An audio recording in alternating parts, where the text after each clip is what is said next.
Yes. What do you want, Anthony? Hello, sorry. Oh, what do you... Whoa, hey, what are you apologising for? Just call you up again. That's all right. No, hey, whoa, hang on, I'm not telling you off. This was just me being authoritative and firm. You're not in any way in trouble. It's always... Wait for the music to stop. Always a pleasure to talk to you. I apologise for apologising. Well, that's better. I know I accept that apology, but I don't accept the first one. Hi, how are you? I'm good. I'm very, very good. Just found... I had some excellent news.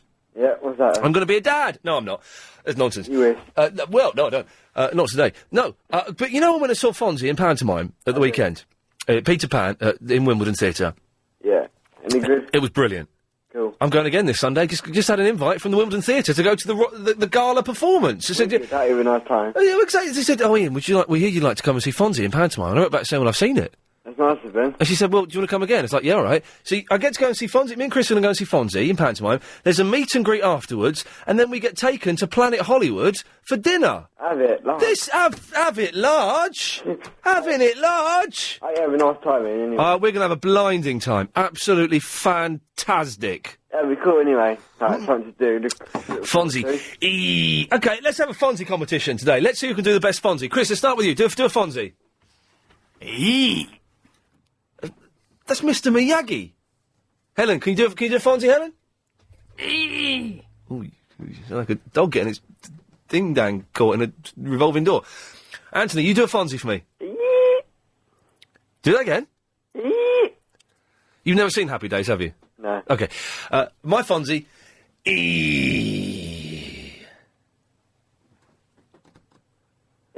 I'm on the website, yeah. Oh, right, he's on the website, yes. And you've got a blog already. I've got what? You've written the LBC blog. Ian's blog. Oh, the blog, yes, today's blog is up. Yeah. Normally we get people to write blogs and send them in. Well, Conrad from the Hendon sent in the blog today. Would you like to read it out for us, Anthony? Can you, Yeah. you have a go? This is what is happening on today's show. Here's my blog for Tuesday, 12th of December, 2006. Yes. Once again, the show is top form. Top form. It was a free-for-all Tuesday, so people called up. Free-for-all Tuesday, yes. Yes, to talk about whatever. Yeah. Topic, the best topic was using air raid sciences to announce the end of the hose pipe. Yep, good. Ban. True to be told, how do we know when the hose pipe ban is finished? How do we know when the hose pipe ban is finished? Correct. We don't, do we? Yeah, we don't. Someone also tried to call in a blame, obviously for all the PC issues. You're listening to a summary of today's show before it happened. Okay, carry on, Anthony. And the Christmas. Well, no Christmas songs being played on the radio yet. No Christmas songs being played on the radio, correct. Correctamundo. Does that mean your radio in, or...? That means everyone's radio. Oh, okay. And, we can change that. Sleep in heavenly place. There's a Christmas song, right, next. Yeah. Ian had a cold. His cold was so bad, he sounded like James O'Brien, Alkiri Joe. Yes. Who the hell is James O'Brien? I don't know. I don't know who it is. So you get the idea. But that's basically the show. If you want to look at it and have a read of that, lbc.co.uk. It's up there. Yes, it may sound suspiciously like James O'Brien's show this morning. That's irrelevant. That happens sometimes. It's a coincidence. Each presenter is a personality in their own right, and they handle the same topics differently. When we do talk about the prostitute murders after 4, it will be completely different from the way that any of the other presenters have handled that topic. That's strange. He's put long live the king. Yes, and may the king live a long time. Hang on a minute. Rob, do you want to do a Fonzie? No, listen. What? Are we allowed to, are you allowed to follow on from other presenters on different radio stations? Yeah, of course. Well, can I just tell you the rudeness of BBC London? Is that allowed, or is it against, like... Are you going to diss BBC London? No, I can get it, but what's that big bird? What's her name? Feltzy. Yeah, her. Right, so I phoned her up this morning. Philip Feltzy, yeah. Because he was talking about Bath. Silly cow. About Bath? Baths? Talk about Bath. Yes. I'm not to complain, obviously. What?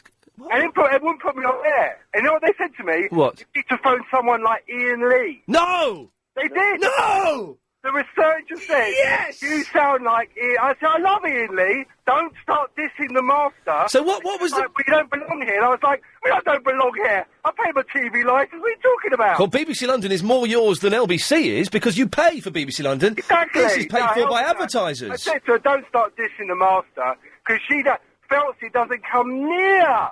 Not even a tad. I mean, what's she talking about, phone Ian Lee? So I thought, I better tell you. Anyway, so she was rattling on about Bath. Yes. Right?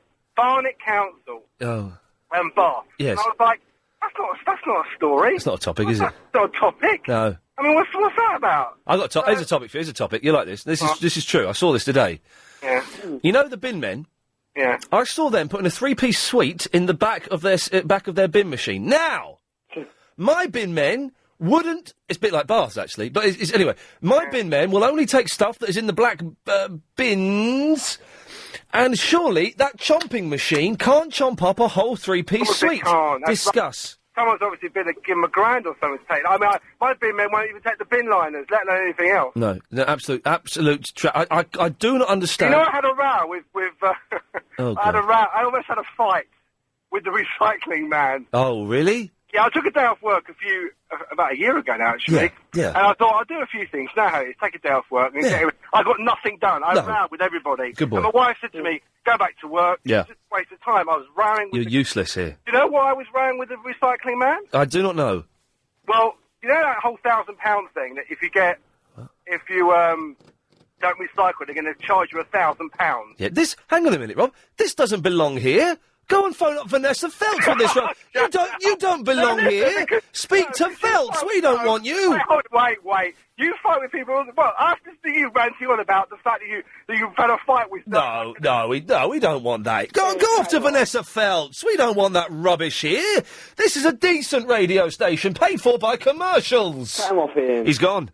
That's good. I'm not having that. If you want to talk about that, why don't you just phone out dump people? Why don't he phone dump people like Vanessa Feltz? Yeah, because that's not... Oh, she's dumpy. Sorry, right, confused there.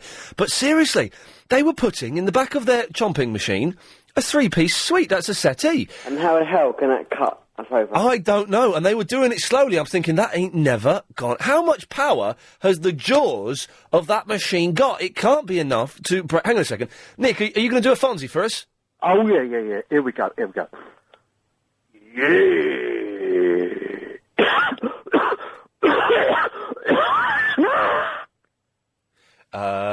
Yeah. Okay, moving on. Yeah, moving swiftly on. If you do want to do a Fonzie for us, 0870 9090 973, and we're calling this competition, do a Fonzie for us. Are you excited, Ian? Go on, sponsor a Fonzie for Christmas. Go on. There are in some parts of the world, Anthony, there are some Fonzies that won't be getting presents like you and I. No. They won't even be getting turkey or watching, like, the telly and stuff, because these Fonzies are, like, really poor. So, Anthony, do the right thing this year. Sponsor a Fonzie.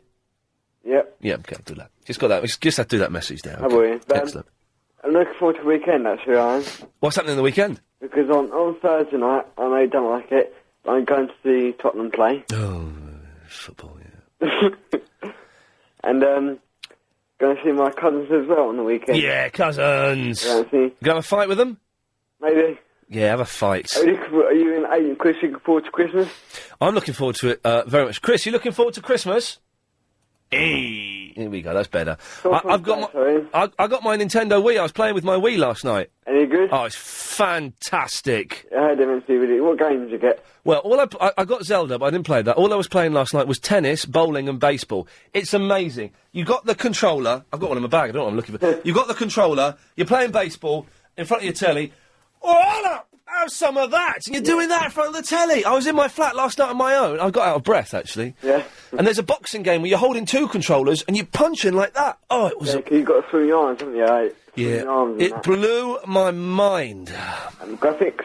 Graphics are kind of like Nintendo graphics. They're not, like 360 standard, but, hey, it's the penultimate week. We can have these conversations now. Yeah, it's all fine. What's on today, sorry, and what else is on today? Well, we've got lots. We've got, do you know what? Today is a you're over 18, aren't you? I'm 19. You can stick around for this then, because today, a couple of hours ago... Yep. At the same time, the best thing and a worst thing that could happen to a gentleman happened to me. Oh, dear. I'll tell that story a little bit later on, but there was a lot of... Yeah. Bit of quah was going on. We'll be also be taught. I'm going to play you the best band you've ever heard in your life. And that is Cabaret Slave. Cabaret Slave. Cabaret Slave. I heard them busking in Paris, and I'll be asking, what's that weird sport? It looks like football, but you throw the ball around. It's not rugby. Yeah. All of that's coming up later on. Quick question for you, Ian. Okay, Alan Joyce can wait. It's Christmas. Go on. You know your sounds on the computer you play to the people. Yeah, like that. Yeah. Yeah. Do you think you both put it on a CD and send it to me? Or? Good try. No. There's a lot of them. We tried it once, and it takes Chris hours, and no. Just take him off the radio. Here's the latest on the roads and the trains. Alan Joyce. And the A4 in West Kensington. Alan Show. Have I given out the number yet? I don't think so. 0870 9090 973. So the Prince has actually gone up there, this gig they're doing for Diana, right? They're doing a pop concert for Diana. Right, she's dead. 10 years since, that crash in Italy and the thing fell down. And they have the pop concert, Elton John, all that lot. But it said in the news, the Princes are gonna host it. Are they actually gonna come out and, do a bit? Are they going to come and do like a 10-minute turn? Yeah. My wife's so fat. If she was a gladiator, she'd be called Fat. I used to have a friend who told that joke. Actually, told that joke in. So they're going to come out and do a little routine, are they, and warm the audience up and do that kind of stuff? Are they? Yeah. Hey, Chris, where are we going tonight? Carl Kennedy. We're going to go see Carl. Vicky, I'm going to go and see Carl Kennedy live in concert tonight. Yes, exciting, huh? Yeah, I like that. He's cool. He was a doctor, wasn't he? And you'll never walk. Oh, blimey, that's not very... Yes. Accidental trespass. Accidental trespass. I think I know what that means. Do you? What's this? All cock and brown. Oh, there we go. Oh, no. Yes, right. Oh, I didn't mean that. I actually didn't mean that to happen. Oh, dear, Ian. I actually didn't mean that to happen. Oh, God almighty, now I'm in trouble. Actually didn't. You can dump yourself, can't you? I should have done. Too late now. Anyway. I'm ringing for your advice, Ian. Yes. On guilt. Yes. How do you deal with it? Just get over it. Oh, no. I was really hoping for something a bit more with an input. What have you done, Vicky, to feel guilty about? Well, nothing really, but I just wondered how you deal with guilt. Well, hang on. What are you feeling guilty?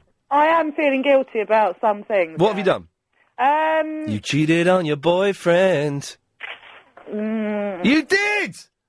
It was only the works. It was only a song. It was. Did you cop off with someone? Well, aside from that, maybe. So you got the snogs in at the Christmas party. No. You slept with someone. I didn't expect you to dig me so much, although I thought you might. Hey man, I dig you. Do a Fonzie for us. I can't. I'll probably do what that guy did and cough. Go on, do a Fonzie. Go on. Oh god. Hey. Okay. I could go deeper, but I'll end up coughing. Who did you sleep with? Well, I can't say anyway. But the boss? No. It was someone at work? No, I don't work. It wasn't his brother. No, it was his brother! No. Oh, you mucky mare. But anyway, aside from that, how do you deal with guilt? Shame on you. No, feel guilt. Embrace the guilt and feel it because you've betrayed him. Okay, oh God, you're right. Yeah, see, I told you I had a cough. I thought you belched. No. How long have you been with your fella? Nearly 15 years. Oh, God, Vicky, what have you done? Don't. The best thing you can do is to dump him and not tell him why. That's the best thing you can do. So that way he feels miserable, you feel guilty, no one's happy. Oh, no. Do you really believe that? No. Who was it you... I need to establish the relationship of the gentleman. Was it a gentleman or was it a lady? God. Was it? No. Did you? Were you experimenting this late in your life? No. God, no. I've had someone try, but... No, I don't want to know that. No, I'll tell you what happened earlier on. Shall I tell you what happened? Yeah, go on. Right, I was in town, driving around. I finished working, I was a bit late. Was working in town and did some Christmas shopping. Got in my car, driving along a kind of narrow, little quiet one-way street, just off Regent Street. What are you going to say? This is brilliant. This is brilliant and terrible at the same time. It's the best thing that's ever happened to me. It's the worst thing that's ever happened to me. Driving along, and there's a say on the pavement, there's a tall, beautiful woman in a fur coat, and then there's a guy with a big camera taking pictures. And I'm driving along, and she's got stockings on and really high-heeled patent leather black shoes and a fur coat. And I thought, she's got no clothes on underneath that coat. She is, I don't know what made me think that. I thought, she is naked underneath that coat. It seems to be the trend now, doesn't Very it? trendy, very trendy. Yeah. So I'm driving along, and I kind of slow down, and she's holding her coat, and she's sort of looking around to see if there's anyone there. And then she whips open her coat. She is completely in the nuddy, apart from these stockings. Completely nud, and this fella's taking all these pictures. So now, and this is where I don't know if I did the right thing. I stopped, as you would, right behind her. Yeah. I thought, well, I've paid my congestion charge, I might as well get me £8 worth, you know. So I was watching this, but I was like about 5 feet away from her. I was watching. And then she turned around and saw me. So, of course, being a gentleman and not a pervert, I gave her the thumbs up and went, nice one, well done. Nice one, giving her the thumbs up in my car. Vicky, she comes over to the passenger door of the car, tries to open it to get into the car, and I became a bit of a cockney, and I went, I daren't love me, missus will kill me. I actually said the phrase, my missus will kill me, right? Oh. And so she's there. So she's then leant on the bonnet of my car with her car her coat open, and she's flashing, absolutely flashing. And the guy's taking pictures of the car with this woman on it. And I'm thinking, and he took like 3 or 4 pictures. I thought, oh Jesus Christ, my face is going to be in a porn mag. So I then put my hand over my face so that no one can recognise me in the picture. And then I sort of, I stayed there another 20 seconds, didn't want to be rude, the woman was leaning on my car. And then I drove off. What? And I was thinking, oh my God, I'm going to be in a copy of Escort or Razzle. You couldn't make that up, could you really? That definitely happened. And then I got 10 yards down the road and there were some builders having a fag. And it's kind of a bloke's thing, I guess. And so I opened the window and I said, you don't want to be having that fag there, mate. There's 3 of them. Get up the road, there's some naked woman having her picture taken. And they're like, oh yeah, sure. Oh, that's funny. And then they saw it and they ran up there. So, brilliant. It's possible. That's good, that is. I'm going to be in a copy of Razzle. Say, God, I never buy it. I'll have to this week then. Well, yes, they come out every month, and I think it probably takes 6 weeks for the. Really? Oh, go. But it wasn't. It was. This guy he had a proper camera, so it's not going to be a Reader's Wives. I'm going to be in like a proper spread. A proper thing. What type of jacket was it? A black leather one? No, it was a long, sort of light brown furry coat. She was a blonde lady, quite pretty. She had a tattoo of a butterfly just to the left of her Wang Chung, and she was quite pretty. So. You're right. The names you come out with, I haven't heard that one before. It's quite good. So it was, yes. If I'm gonna from now on, I'm gonna be buying all of those periodicals, and I shall let you know if and when I make my appearance. Yeah. Unbelievable. How do I explain that one? That's There's me grinning away in the back. Oh yeah, wicked. Oh, what an idiot. Well, did you enjoy it? Yeah, yeah. The noise in my head was going. Yeah. Oh. Yes. Yeah, so yes, I can see why it would be a good and bad. But what did the guy do, though? He carried on taking pictures. He carried on taking pictures. He must be used to all this sort of stuff. Oh, it was, as a gentleman, it is... Who was the gentleman? It wasn't you. No, it wasn't. I gave her the thumbs up. I said good work. I appreciated what she was doing. I didn't, it was... I can't believe he carried on taking pictures with the car as well. I have friends who have seen these magazines. And they do quite often have pictures of these ladies, surrounded by a load of, bus drivers or street cleaners or something, maybe they have giving the thumbs up, which is what I was doing. Yeah. I'm now that bloke that I've looked at as a teenager while trying not to look at because I'm looking elsewhere. That's right. History repeats itself, cycles. Anyway. Right, so that's my story. Oh, cool. So, your guilt, just become an alcoholic. Because Chris said, is it clean guilt, and what do you want to talk about? And I just said, well, I'd like to know your opinion, because at least you do you're quite a real person. Well, honestly, you're not going to see this bloke again, are you? Well, yeah. What? Maybe I should have been a bit more... hang on a minute, all right. A bit more clearer, yeah. Okay, be a bit more clearer then. Well, it's something that's been going on for a bit and might continue to. Is it purely physical, or is there love involved? I think love's a bit strong, but more than physical. You've got to dump your fella, haven't you? Well, Listen I'd to me. like to, but he's not taking no for an answer. Oh, hang on, so you've told him that he's finished? Well, yeah, I do try. What do you mean you do try? Have you said, look, Tony... Oh, yeah. Tony, it's over. I'm He sick. loves me so much. He can't be without me. It's tough, isn't it? It's tough. You've got to be a little bit selfish in these things. You're being very selfish. You're sleeping with someone else. This is my opinion. Hey, listen, what do I know? But from my short life experience, you've just got, you've got to do what you want to do, and, you can't stay with someone because you're not, if you don't want to. No. Well, I suppose that was really not what I wanted to hear, but... Streaky, what do you think she should do? Oh, she's got to go, hasn't he? Yeah. Well, who? The 15-yearer? Yeah, well, quite possibly, yeah. Yeah. That I have 3 children with and that I hate. Oh, you hate the children?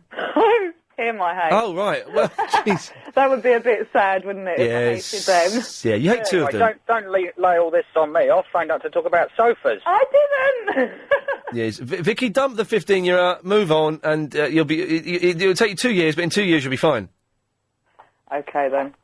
Let us know what happens. I was going to say, I'll let you know what happens after Christmas. All right, yeah. I've heard all this, which would be good. Oh, really? Jesus. Well, yeah, have a good one, Vicky. See you, Ian. See ya. Oh, God, she's a one, isn't she, Streaky? Hey, what's all that about, mate? I didn't know you'd branched out into this agony aunt stuff. Well, I like to, jack of all trades, master. Did you hear about that? The photographs?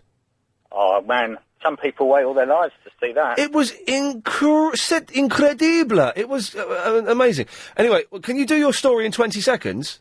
I can do, yeah. Go on, then. I've never seen anyone smashing up a sofa in the back of a truck, but my brother built a kit car once, and I know that they can demolish the back end of a Mini. It munched it up, made a lot of noise, and there was a bit of oil coming out the back, but it can definitely eat a car. This is the rubbish collector. Car. Yeah. Streaky, you're a legend. Thank you very much for that. BGR Blue Show. OK, Verinder impersonator, you've got 30 seconds. What have you got? I was going to do a Fonzie impression for you. Oh, OK, good. You're good impressions. Go on, then. Hey! How was that? I'll give it 7 out of 10. 7. Oh, let me try again. Hey! I'll give it 6. Well, why is it going down? Because it's not as good. Do one more. Hey! No, I'd give that one, 5, I think. Oh, is. So, what have we had today so far? Well, we're getting you to do a Fonzie for us. I had mucky pictures taken very... Did I do the right thing there? My mind just froze because I saw a naked woman, and she was naked. I was telling this to Georgia downstairs. And she said, "What? When you say naked, did she have underwear on?" No, she had stockings on and high heel shoes. That was it. That was it. And you see that out and about, as a gentleman, it just kind of freezes your mind and you become this gibbering wreck of lady. So it was a bit odd. Did I do the right thing? And also, I suppose, Vicky, what should she do? Well, I think we know what she should do, really. Oh, and I've got the best band in the world ever to play. So that's going to be good. I'm going to take one of these because I don't know what Chris is up to there. Line 2, you're on the wireless. Hello, how are you, Iain Lee, Greeky Lion here? Hello, Greeky Lion, hello, London, hello, the world. Hello, the world. Listen, Yes. I've got a little question for you, man. Yes, Do you remember a guy called David Radigan? He grew whiskers on his... No, I don't know. David Radigan, man, he used to be the English man who does playing reggae and clashes against the sound system. He used to DJ, he used to be spinning the records. Never heard of him. Capital Radio, years ago. Greeky Lion, believe me, I've never heard of him. I can't believe it. Lee does never heard of David Radigan. Chris, have you ever heard of David Radigan? Never heard of him. Helen, ever heard of David Radigan? No, we've never heard of David Radigan. All right, hang Helen. on. Hello, hang on. Helen. Hello, Helen. Yes. Dean, have you ever heard of David Radigan? No. There we go, Greeky Lion. That's 4. Okay, anyway, how are you? I want you to have a happy Christmas. Yes? And to yourself. All right, thank you. Bye now. Who the hell was that guy and the guy he was talking about? I'm ringing up just to inform you, on a courteous nature, that we're doing a petition to get the Barry one in for the 22nd. Barry one in? What's that, mate? It was Barry. You must know the listener Barry. He calls in all the time. He wants to go to... Barry from the Watford? Is it from the Watford? Indeed. Yes. Well, I'm going to speak to Iain Lee, not yourself, in fairness. This is Greeky Lion. This is Greeky Lion is speaking to you. You shouldn't worry about speaking to me or Iain Lee. Well, it's Iain Lee I want to speak to, because he's the man with the power. He's the man with the power, Iain Lee. He's got the buttons, and he's got the fingers, and he presses the buttons, and things happen. He makes things happen, which is why I want him to get Barry in for the 22nd of December. Okay, well, I don't know if he'd be able to do that, but he's got the power to do it. But whether is Barry ready to come in on the 21st of December? Let's hope so. I hope he also says, let's end this call now and cut you off so I can speak to him himself. Okay, well, he's done it. Right, so Dean, you want Barry to come in? Oh, most definitely. On when? For the 22nd for your show. It won't be the same without Isn't it funny now, because Guy Magic Fingers has done a song about Barry coming in. Do you want to hear it? Go for it. I've not heard this yet. Let's have a listen. I hope there's no swearing in it. So I hear you're having a bit of a do, is it, on the 20th? Friday, we've got a lot of regular callers and some of the funnier listeners coming into the studio to be on the air. Could I come? No. I do like to go to a Christmas party, you know. Yeah. Love it. Yeah, it'd be nice to meet some fellow listeners. No. Got a Joe Lost cassette? Not really appropriate. I can bring booze. We've got not having any booze in the studio. Season's greetings. You can listen on the radio. Margaret's in hospital. You should go and visit her that day. Please. No, it's not happening. It'll be lonely this Christmas. Very lonely. Well, listen to the radio. Let me come. No. I'm lonely. No, it's can't happen. We're booked up, Barry. I haven't got many to go. Okay, we'll make this one last by staying at home. Please. No. Please. No. Please. I've got to go now, Barry. Please, let me come. Put the phone down. 5 minutes at the party. 5 minutes. Won't stop long. Bring some Monster Munch. So I'm going to have to cut you off now. I thought that was brilliant. It's good, isn't it? He's still not coming in, though, Dean. He's the most deserved. Yeah, no, he's not. Barry is not coming in. We've got the list, although it turns out... What he was talking about, for those who don't know, is Friday the 22nd is my last day of doing this slot before moving to 7 till 10 in the new year. And we've got a lot of listeners coming in. Although, it turns out I'm hearing from different sources, I won't mention any names, but I'm hearing from different sources that some of these people are now backing out and don't want to go. These tickets are like gold dust. They're like Willy Wonka's. And now people are saying they don't want to come, but Barry can't come. Neither can you, Warren. These days are... Iain! I'm just practicing, mate, because I want to sing Happy Days for you. No. You? No, we're just having people do Fonzie's. Yeah, well, Fonzie sung Happy Days. No, he didn't sing it. Yeah, he did. No, he didn't. Well, what did he do then? He went, eee. But he sung Happy Days because I was just practicing. You've got to let me do it. No, he didn't sing it. Well, I want to sing it. All right, away you go. Happy Days, Tuesday. Okay. 0870. 90900973. Kind of an odd show. It's going to be an odd 2 weeks, I think. And let me just go through the itinerary for next week while I think of it. Monday, Stephen Murdoch is coming in, probably about 3:30. He's our computer and gadgets expert from ISO Solutions. He'll be telling us all the computery things you need, talking about Nintendo Wii's and problems and bugs that may be happening over Christmas. Tuesday, Igor's coming in. Wednesday, we've got Eduardo coming in playing foreign music. Thursday, Frank Sidebottom coming in, and don't forget that Frank is playing a gig that night, Friday the 21st at the Bull and Gate in Kentish Town, and Friday, we got some of the best and worst listeners coming in. Years. John is in the Catford. Quick one, Lee. Oh, sorry, Lee. Ian Lee, sorry. That's right. Yes, I saw a refuse disposal officer Yes. being helped with some money by a scaffolder, and they were getting rid of all their old short-length poles. Really? In the back of the yes, machine? And I tell you what, they fed them in 2, 3, 4 at a time, and that mechanical arm, that hydraulic arm, was bending them like matchsticks. Oh, really? Yeah. Oh, well, if it was doing that, then... Sofas are well built, though, aren't they? But they're only timber. These are like steel poles, you know? Seriously, like matchsticks. They're just bending up. How much would it cost to get a sofa eaten up by one of those? Because you got to give them a few quid. I don't know, what, a couple of scores, I suppose. John, OK, listen, thanks very much. That's because I saw a bin machine with a thing in it. Roy? Yeah. I was watching telly in France the other day. Yep. And they were showing this messed up... Why is there an echo? Because you're in a Echo place. No, so I'm walking away from the radio now. Okay. Hang on. There's still an echo. There shouldn't be. There is. It's all right from here. Can you hear that? Nope. There's it's like about a fifth of a second. Nope. Okay. So, watching the telly in France. Yep. And there was like a sport on the telly, and it was like a five-a-side football pitch. I don't know how many people were playing, because I didn't watch it that long, weren't that interested. Five-a-side football pitch with goals, okay, so proper goals, and a football. But they picked up the football, and they would lob it at the goal. England might be good at that. What the hell is it? Because it's the first time I've seen the sport, I thought, oh, that looks quite interesting. Then I had to go out, because we were going up the Eiffel Tower or some nonsense, I don't know. I ain't got a clue. Oh. If anyone knows, 0870 90 90 973, because it genuinely looked brilliant. I wouldn't mind having a bit of that. Do you want to hear my Fonzie? You can do a Fonzie for us? Yeah, it's Fonzie with a stuffed up nose. Okay. Ready? Hey! It's a good one, Roy, I like it. Oh, cheers, thank you. You're in the lead. Can I get back to my paving now? Yes, you can. Good lad. Away you go. It's in the lead. It's not actually a competition or anything. Just take line 9. Yes, line 9. What do you want? You cut me off, didn't you? No, I didn't. Yeah. Well, I did then.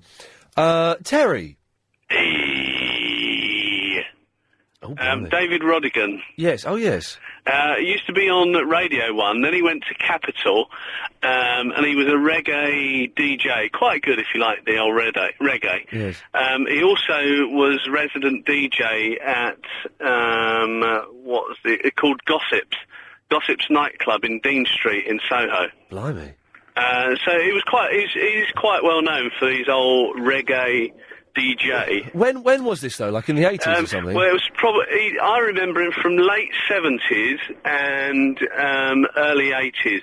But he was really, really good as a reggae DJ. I mean, all he had to do was put records on at the end of the day. That's pretty much... It's not that difficult, is it? But reggae, as we know, is one of the most boring types of music known to man. It is, you're right, yeah. It's just very dull and slow. Yeah, it is, yeah. I find it quite boring. I just remember him from the time, so... I have got... I'll play after 4. After 4, I'm going to play the... Did you just do a Fonzie, then?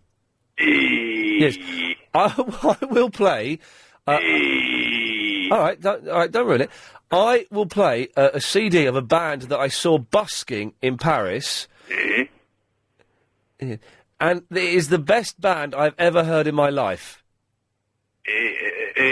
Right, yeah, you're going now, because you're doing my head in with all your Fonzies. Tony! Hey! Oh, jeez, yes. Now I know that I've had this for 5 minutes. The Fonzies had this for the last 25 years. Yes, so I will be playing Cabaret Slave after 4 o'clock. It will blow your mind. It is the best band ever. Yeah, I'm sure. Yeah. Where did you see him? On the Underground in Paris, busking. Oh, in Paris? Yes. Oh, right. When you hear the sound and you think, wow, they were doing that live on the Underground, it's incredible. Sorry. Yes, I'm getting more and more bunged up as we're going on here. I've got some Vicks somewhere. I might have to have a little squirt of Vicks, but then Leave it up your nose until... No, you can't do that. Then it gets... The thing is, if you squirt a Vicks up there, then you're opening Pandora's box, because then everything just comes out, doesn't it? Yeah, that's true. Where is my... Go on, you carry on while I have a little rummage around. Yeah, you know that game that you was talking about? It's called handball. It's called handball? Yeah. What? Yeah. Well, they bounce it a couple of times, pass it to each other, and then lob it at the goal. Yeah. Yeah, handball. Kevin, is it called handball? Yeah, because I used to play at school as well. What's it called? Handball. Really? Yeah, seriously. It's a good game to play, actually. But it's brutal. It can be for the goalkeeper. Yeah. I was watching on Eurosport the other night, and there was a I'll imagine he's a striker, but he was really vicious, really sticking some shoulders in, a couple of elbows. Yeah, it's the keeper that gets all the grief, though. They throw it him about 100 mile an hour, I think. Yeah. Where can I go and play it somewhere? Because it looks brilliant. I'm not 100% on that, but I used to play at school. And do you know, like the miniature footballs? Yeah. Basically, the ball they use is the miniature footballs. Okay. Like, from the Premier League footballs. Ever played it, Tony? Never. Oh. But you can watch it on Eurosport, can you?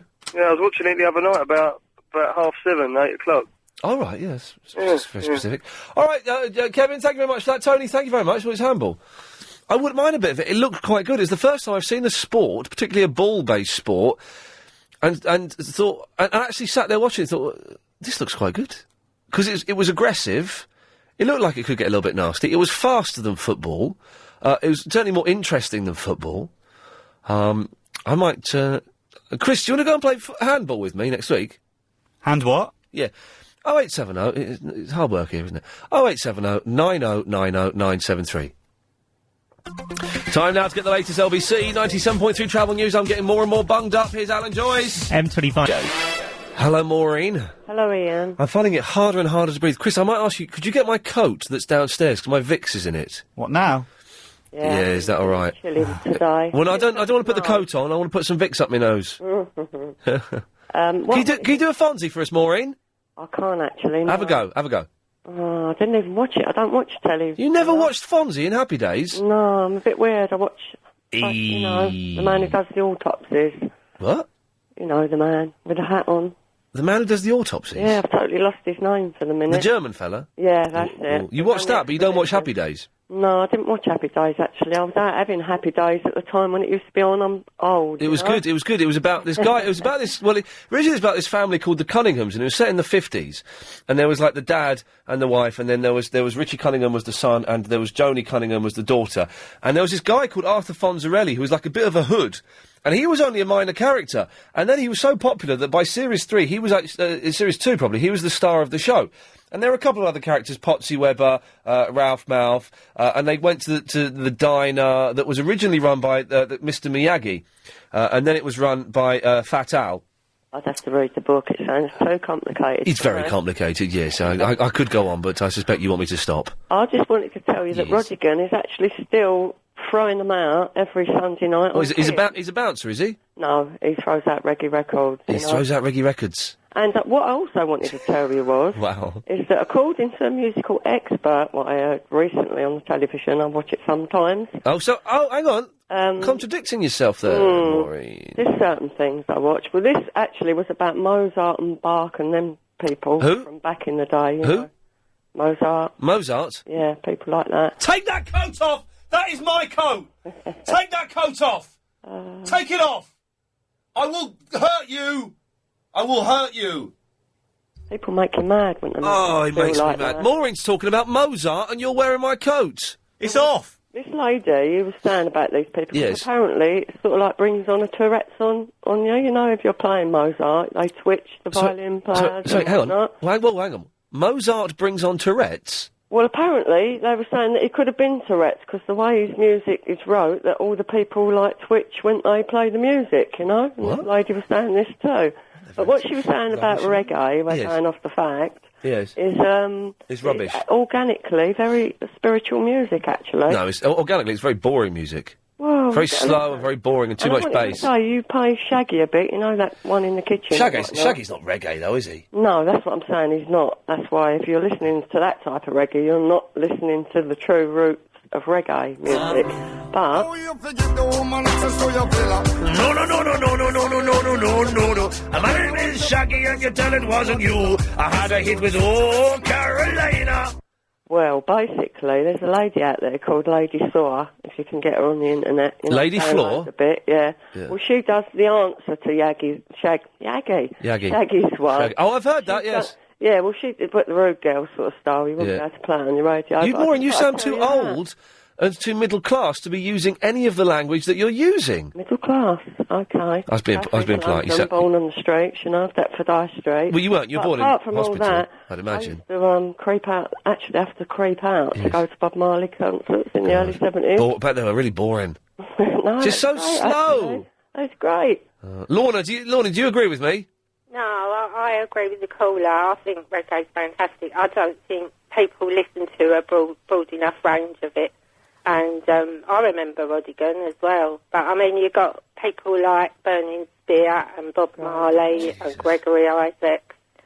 And I've been partying with Gregory Isaacs on the beach in the grill. Yes. You met him? I don't understand a word that's being said. Absolutely brilliant. I mean, and the lyrics, people don't listen to, especially Bob Marley lyrics. We're jamming, we're jamming. Take the redemption songs, them type of ones, the more deeper ones. 3 little birds brilliant. On my doorstep, you know. Yeah.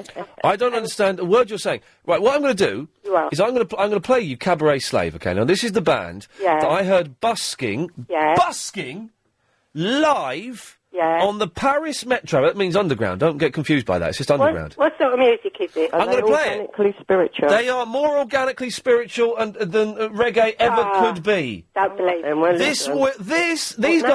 These guys, better than the Beatles, better than Bob Marley, better than Spear of Destiny, whatever it was you're talking about. This, imagine you're in a foreign city, you've not got a clue where you are, everyone talks silly language, don't know what's going on, then you come around the corner and you hear this.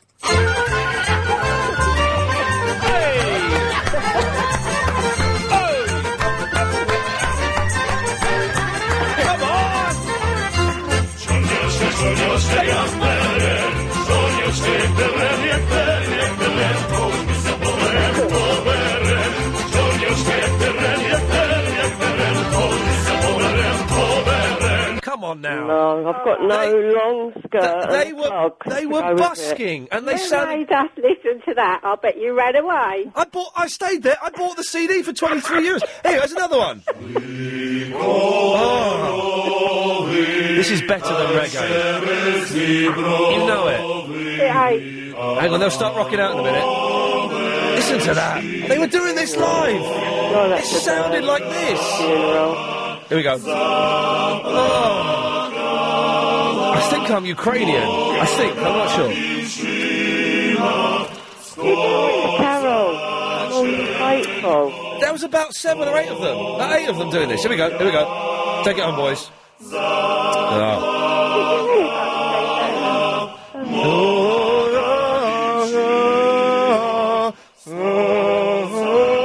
I don't know the words. It's in like foreign. Come on, you faithful. Here we go. Here we go.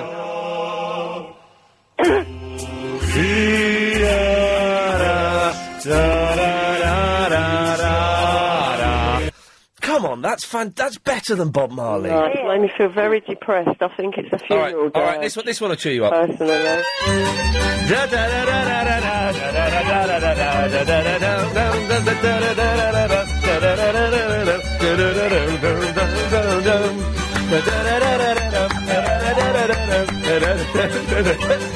I think this is an old David Essex song. I'm not sure.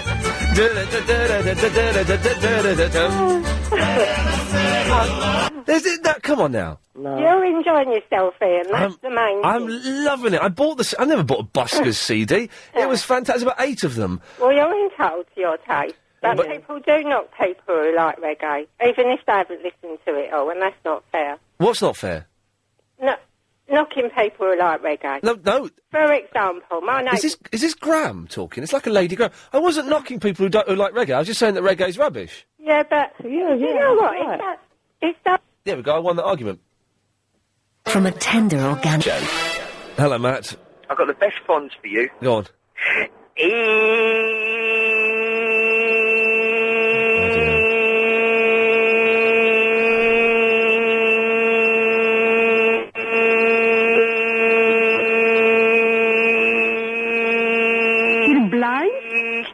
What? I've just seen a sheep. Right, okay. Well, did he say sheep? And that stopped his fonds. His fonds were stopped in his tracks because he saw a sheep. Mario, can you hear me? I'm getting more and more bunged up. Yeah. It's not good, man. You're knocking reggae, man. It's rubbish. Yeah, whatever you say, Ian. I mean, come on, man. I wish you could step out of your own body, yeah, and listen to what you're listening. What? Crazy. What do you mean? What do you want? I have got. No, I'm not going to have this. I have got the most diverse musical taste of anyone that's ever existed in the world. Yeah, that's good, brilliant, lovely. And the only two things... What we're going to do? The only two genres that are rubbish, reggae and jazz. They're the only two things. I'll even dig a little bit of soul. But reggae and jazz, load of old tosh. Yeah, but why does it bring a lot of peace then?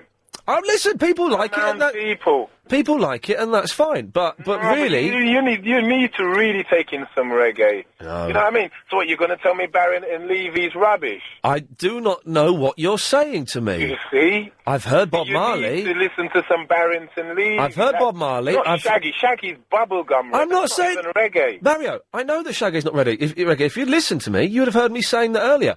I know my stuff. I've listened to Bob Marley. I've listened to who's that fella that blows smoke into his amplifiers when they don't work? Who's the mad guy? What's his name? Come on. Who blows smoke into his amplifier? He blows smoke into his amplifiers when they don't work because he's insane. He's a famous Lee Scratch Perry. Listen to him. It's all bobbins. It's not bobbins, man. It's good stuff. You need that in your life, Ian. I mean, I've got plenty you of go good around stuff. listening to Kiss, yeah? Smashing things, Right. telling you that you're going to bring your daughter to the slaughter. Right, that's... Mario, listen, if you're going to start quoting, get the right bands. I think... the Daughter to the Slaughter, I think is Iron Maiden. I'm not 100% well, sure. All of that, you're listening It's not to that Kiss. heavy stuff. No. Mario, Kiss is bubblegum metal. It's not even metal. It's just like rock. It's light rock. There you go. Well, then there you go. It's So not. But you're no, Mary. Listen. If you're going to use examples, you've got to get the right examples. That's what I'm doing with my argument, and you're embarrassing yourself by confusing. You've mixed two genres, Mario. You've mixed two genres. You've confused two bands, which is bad enough. But you've completely confused two genres, which is unforgivable when you're trying to explain to me what you're saying. Telling you about the reggae, yeah. Yeah. And they've been giving you some good quotes on it, and some good instrumental artists that are sending a good message. Right. But you just said to them that they're rubbish. Yes, and I'll say to you, Mary, they're rubbish. I've heard them, and they're rubbish. No, but they're sending a good message. So what? So what does that send good messages? But do you know what?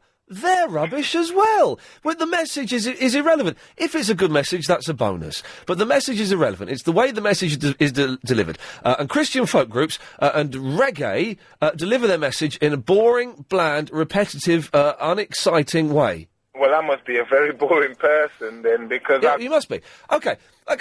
Again, that's that sorted as well. I'm glad that everyone's making this nice and easy for me. 0870 9090 973. For God's sake, let's not row about reggae for the whole show, because I'm getting bunged up, and means I'm going to be on the back foot a little bit, and that isn't fair. You can email as well, ian@lbc.co.uk. More of your calls after the latest LBC 97.3 news.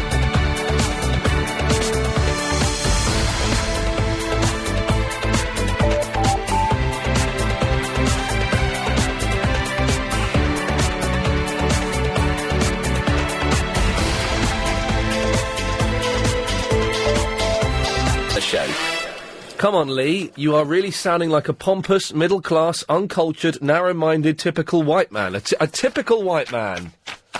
Can you write emails like that these days? I sound like a typical white man? Can you say that? Imagine if I wrote you sound like a typical black man. What? You can't say that! You can't say that, Mary. You only think reggae is rubbish because you don't understand it. Oh, do I? That can't be Mary in Camden. She wouldn't know how to operate a computer system. You sound like a pompous, middle-class, uncultured, narrow-minded, typical white man. A typical white man. Wow, this is because I said I don't like reggae. And suddenly there's a little bit of bubbling, a little bit of tension under the waters, and it's all got taken a slightly nasty edge. There we go. I'm getting more and more bunged up. I've just had a hit of Vicks, but I'm running out, and it's not really done as much as I hoped it would do. So, what are we talking about today? Do a Fonzie for us. I really am struggling all of a sudden. This has got my nose is bunged up. Do a Fonzie for us.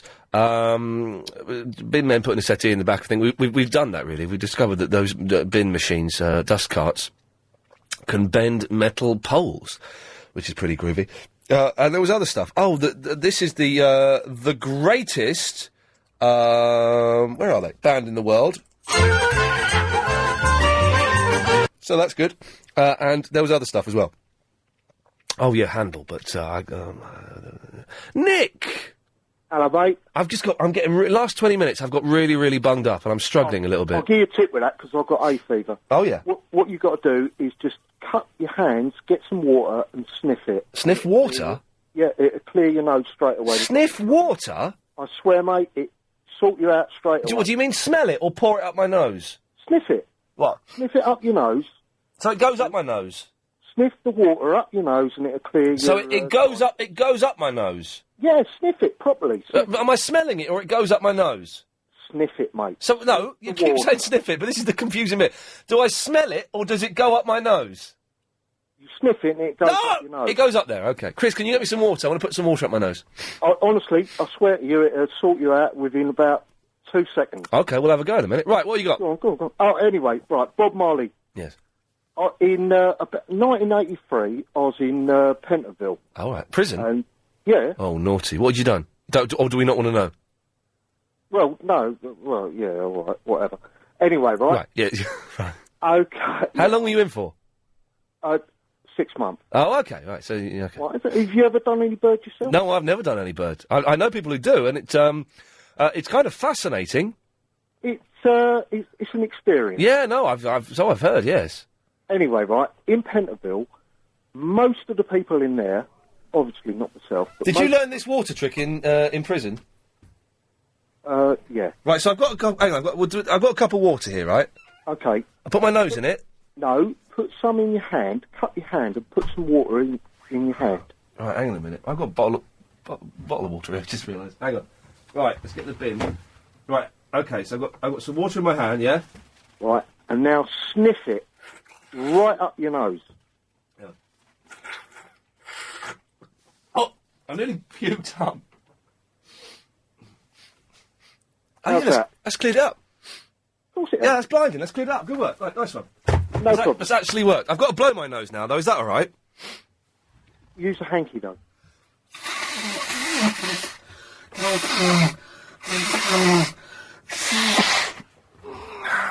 A friend of mine used curtains once and... Did what? Nothing.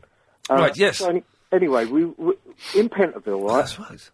What happened was this guy, yes, he tattooed Bob Marley on his forehead. Oh, dear. Anyway, when we come out for exercise... Yes.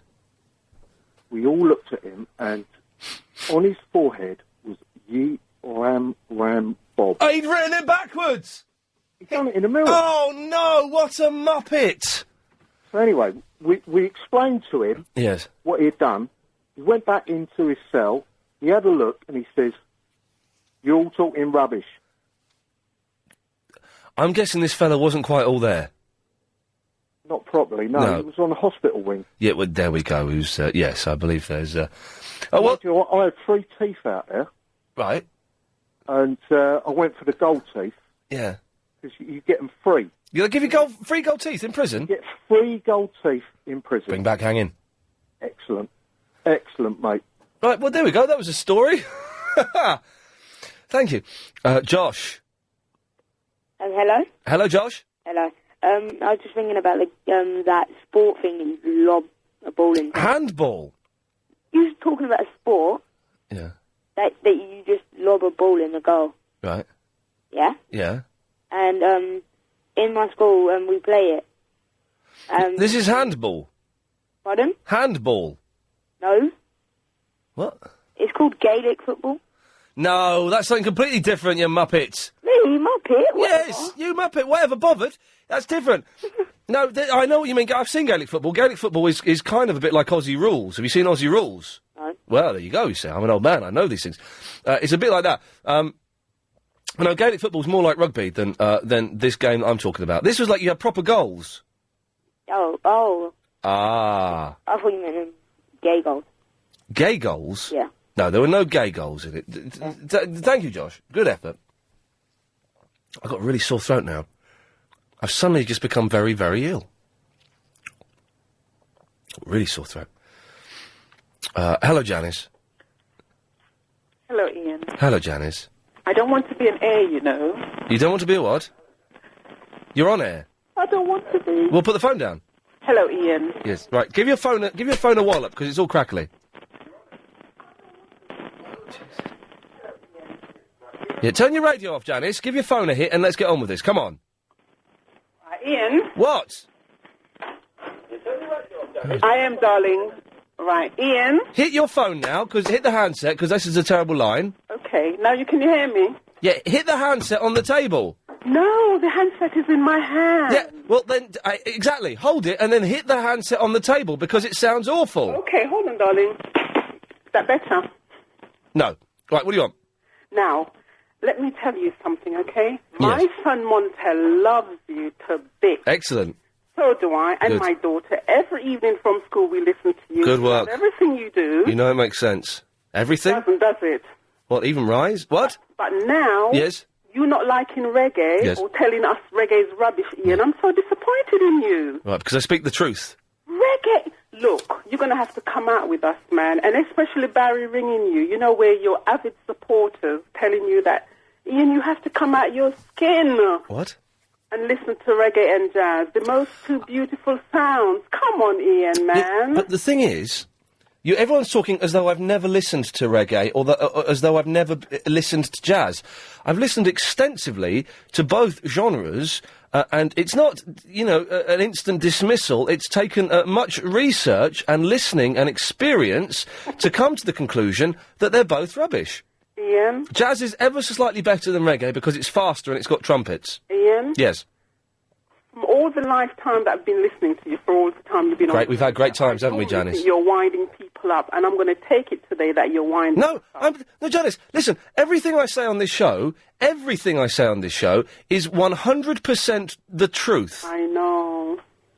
That's why I thought you was Russell Brand until I look on your MySpace. What? You thought I was that muppet? That guy's an idiot. He stole my act. It's funny, man. Oh, well, so you like Russell Brand and you like reggae. It gets worse. You have no taste at all, Janice. You don't know... Is that why we like you? And Montel wants to have a quick word. Well, God, for God's sake, yes. Montel, quick. God. Do you support Arsenal? No, I don't, Montel. Do you know what? You're going to hate this. Football's rubbish as well. Oh, you must be having a joke. No, mate, I'm not having a joke. You must be having a joke. No, football's like one of the best sports in the world. So let me get this right. You like football? Yeah. You like reggae? You like Russell Brand? Yeah. You've 3 strikes, Montel. You are wrong on every single one. All of those 3 are rubbish. No, they're not. Yes, they are. No, they're not. Yes, they are. And I'm good at bowling. I could destroy you at bowling. I could destroy you. You doing 10-pin bowling? Yeah. Bring it on, Montel. I would destroy you. I'd make you cry so much that you'd want to hack your fingers off and never bowl again. Excuse me? I've beaten everybody in my class. Well, then I could beat you. In your dreams? Yeah, in your dreams, Montel. But I would beat you. No, you wouldn't. Yeah, I've cut him off. Where would... Wireless show. Hi, I'm a typical white man. I still can't believe that email. I still can't believe... Can you believe that email, Anne? I sound like a typical white man? I was very surprised. On a serious note, I was surprised, because if you'd have said it the other way round, all hell would have broken. If I'd have said that about... If I'd have said a typical black man, I would have been out of here. I think it's a mistake to say reggae is rubbish. You have to say, preface it with, I think reggae is rubbish. I don't think rubbish is a good word anyway. No, you're wrong. You're wrong. I've studied it. I've studied all genres and forms of music. You come across as a know-all if you say all reggae's rubbish. Come on. Well, but no, I don't come across as know-it-all. I come across as someone who knows what they're talking about. All reggae is rubbish. You have to say, I think. No, you don't. If you've studied it and listened... No. Sorry, I beg to differ. Shut up. If you've studied it and listened it and you know the answer that reggae is rubbish, then you can say reggae is rubbish. Of course you can. Well, if you say that about everything, then, I mean, we'd be in a riot state. Yeah, we'd be fighting each other left, right and centre over everything, wouldn't we? But I'm not saying about everything. I'm saying about reggae and but jazz. a lot of people could, if they did the same thing as you... Anyway, I'm not bothered with that. I like some reggae. No, calm down. The last point you made makes no sense whatsoever. Do you want to... in your opinion? No, it doesn't make any... If everybody said that about everything, we'd be fighting. What does that mean? Well, it doesn't take many people... Well, what does it mean, Anne? Don't be picky. Come on, it's not a political programme. No, I'm not being picky, but this annoys me. People can't come on here and make sweeping statements like that, and then when they realise they're rubbish statements... You can make sweetheart, if you dish it out, you've got to be able to I can take it. Okay, I can take it, but explain what that sentence meant then. I'll take it when you explain it. On. No, no, you can't do that. I don't mind you calling me bonkers, but not old duffers. I'm not having this. I'm not having this, Anne. I'm not having people phoning up and making rubbish statements that make no sense. You always and then have a go at me. And then no, because you're talking nonsense, and I'm genuinely angry that people do this. Now, seriously, you can't come on and make a statement like that makes no sense, then back down and say, oh, actually, I'm going to leave that statement there, but then accuse me of making sweeping statements myself when I'm backing up and justifying my statements. Loads of people do this. They come you on. have just said. No, let me finish. Let me finish. People come on here. They think that my arguments are ill thought out and stupid. They're not. They are backed. I didn't say that. They are backed by research and by experience. But then you come on and you make a statement like that means nothing. I think that. You see, I usually explain the statement you made. Explain the statement you made. I can't say always. But explain the statement you made. I usually say I think. And not... explain the statement you made. You said. If everybody said what I did and said everything was rubbish, we'd all be fighting. Yes. By that analogy. But that doesn't. No, it's not an analogy. It doesn't make sense. It doesn't make sense. If everybody said, for example, I'm going to be very careful here because I don't want to talk about race and religion. And I was going to say what has race and religion? What has race and religion got to do with reggae and jazz? No. You're talking about subject. I'm talking about reggae and jazz. You're trying to extrapolate this into something that is completely irrelevant. If everybody used your form of argument by not saying, I think, we could be in a right state. How? Well, I mean, just now someone said something about. Did they say about you were like a typical white man? Right. That's not in any way similar to me saying that all reggae is rubbish. Because that person obviously is an idiot and hasn't done any research and hasn't looked into the matter and has made a sweeping statement. Might have been a slip of the tongue, but anyway, no, it wasn't. It was a carefully constructed email. They knew exactly what they were saying. I'm sorry. Yes, it was an email. You're right. And you're doing yourself no favours here. People, listen. I'm going to say this to you. I'm saying this to everyone. Right. Do not come on this show and think that I am an idiot. I don't think. Let me finish. Jesus. Do not come on this show, think that I'm an idiot, and make sweeping statements and talk rubbish, and then when I take your argument apart and point it out as being rubbish, then back down and accuse me of something else. It's not fair, and it's not on, all right? Fair enough. I'm really I'm properly angry now. You have the switch, I'm genuinely angry now. Are you? Yes, I am. Calm down. Don't you get angry over small things. It's not a small thing. I'm being taken for... Ian, please, there's a lot more... She's gone. Right, Tina! Yeah, hello. Hello, Tina. Hello, Ian. Listen, last night there was a gentleman who rang up. He could not go into casualty. There was no appointment for him. He was 100 years old. Yes. It was on the Peter Deely show. Oh, yes, Peter was filling in for Marcus, yes. And he was 100 and he could not get an appointment for an ingrown toenail. No. Now, I had one, and I had a very bad one, infected one, last Christmas. Yes. And I soaked in salted water every 3 hours. Right. It was a job, but, I had to get it, and it was so pussy and so bad. And but in the end, I could just lift the toenail off. Right. So, easy to lift off. It just got soaked so much. And, of course, then it turned better. I just put some gauze on it and it went better. Right. But if this man has the same problem, and he's 100 years old, and he should have some antibiotics. I didn't have any, but it would help him if he had some antibiotics from the doctor until, because it will become infected. Yes. It's going. So can you put it out over the air? Put what? You've just done it. Oh, all right then. Thank you, Tina. Yes, okay. Lots of love. Yeah. Bye-bye. What a nice lady. Alex. Ian, good afternoon to you. Hello, Alex. Just a couple of questions. First of all, I notice when I'm calling... Yes. I seem to be now grouped with the eccentrics, and I wonder whether that is a coincidence or... Pure coincidence. There is no planning in it whatsoever. Good. Then the reason of my call, because I didn't really follow your program because I was in my cellar. Right, yes. And but I had dinner with some friends from London last night. Yes. And the topic of conversation was the divorce of Ezra Mills and Paul McCartney. And I have a question, if you can take this question. Please do. Because it seems to me that the media Yes. are very much in favour of Paul McCartney and seems to be. against Heather Mills. Am I right? Yeah, that seems to be the way at the moment, yes. Right. So has she been wrong-footed by the press? Has she been... I think it's just because that Paul McCartney's been around for so long. Oh, I see what you've done. Yes, yes, I see what you've done there. Yes, yes. No, you know I have to cut you off now, don't you?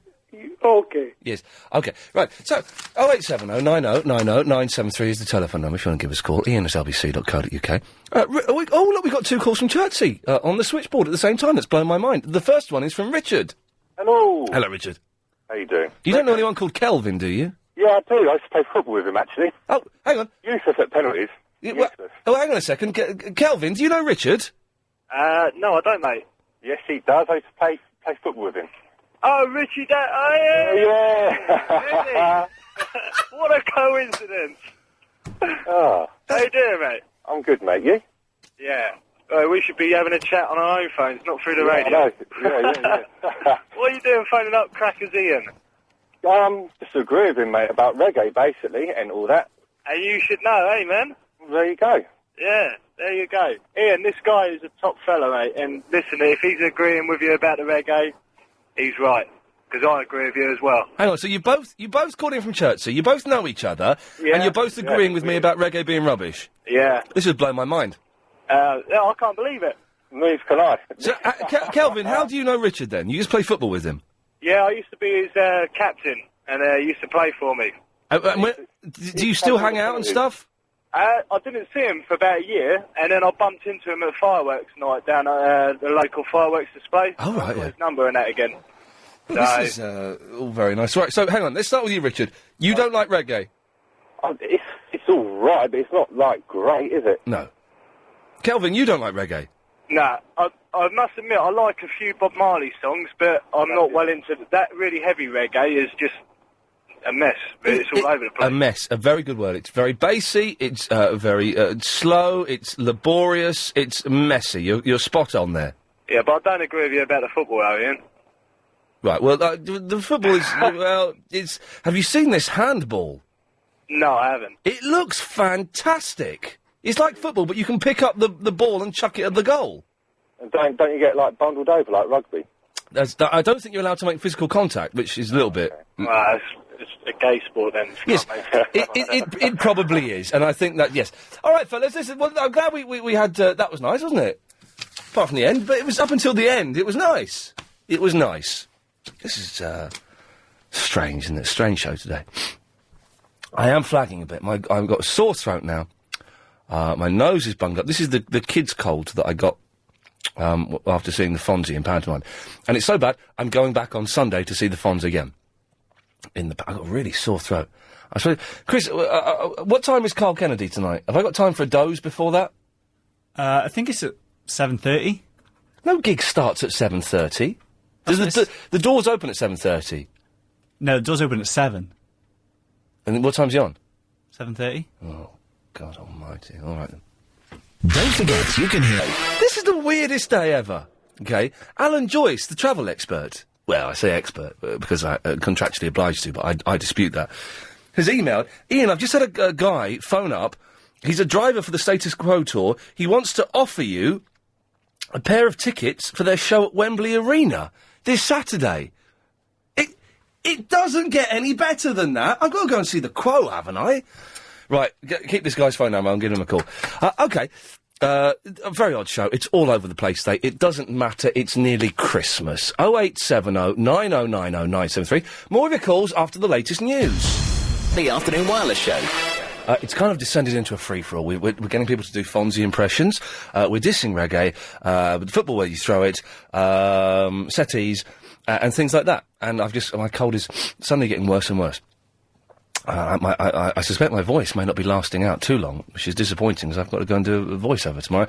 Never mind. I may have been given free tickets to go and see Status Quo this weekend. Fantastic.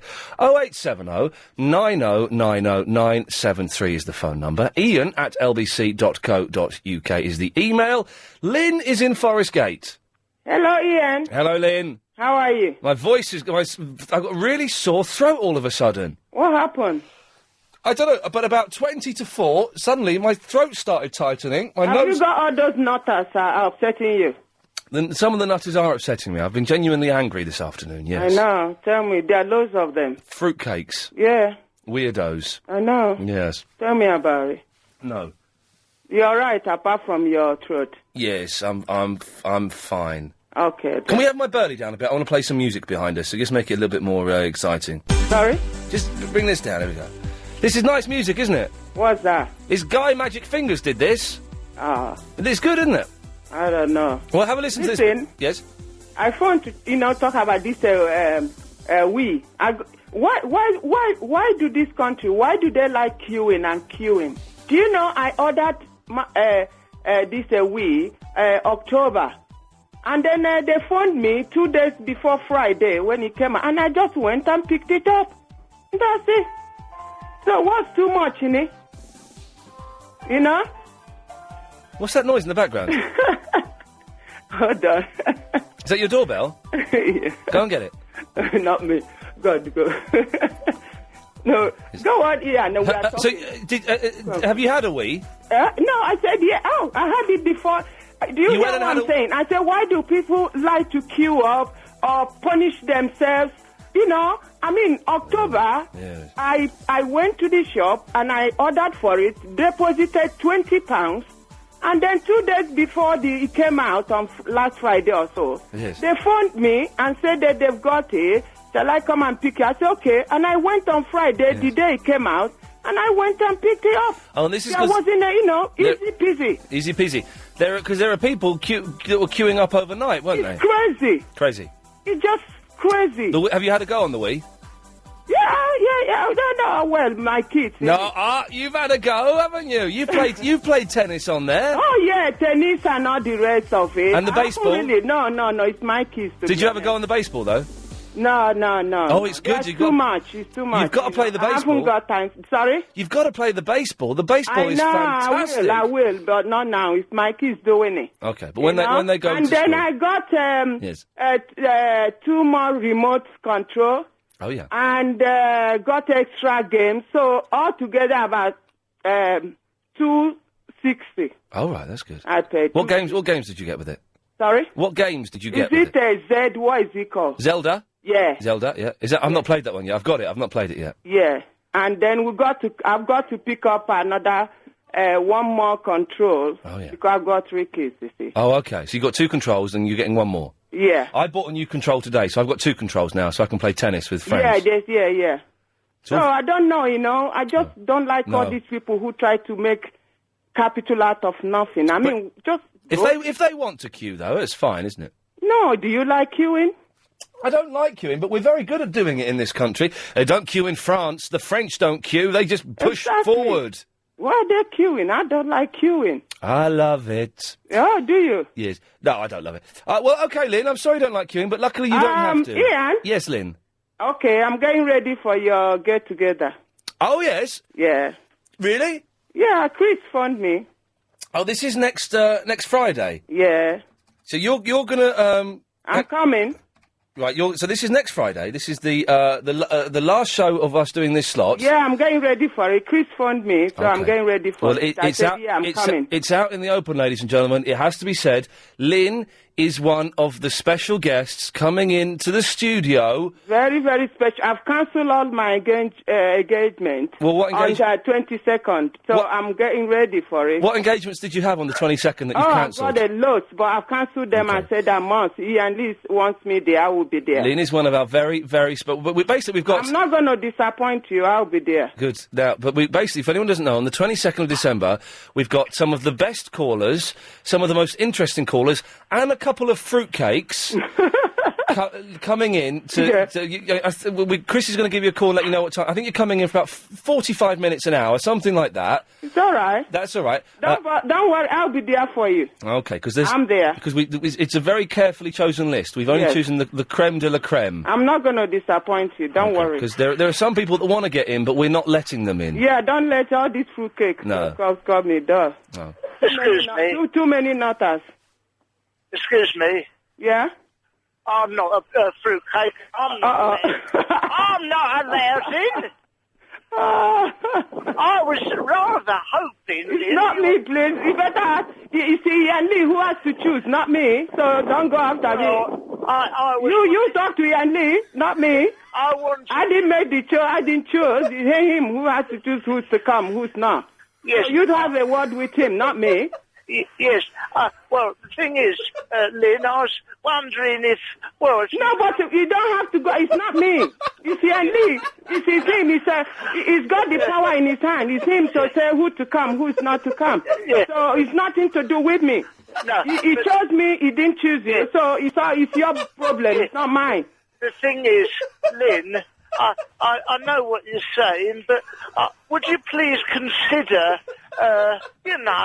if maybe you would come to my party instead of his. Listen, yes. Ian Lee, no one can. I like Ian Lee. I'm sorry. You like me what? I like Ian Lee. But you do like me. No, I like Ian Lee. I said.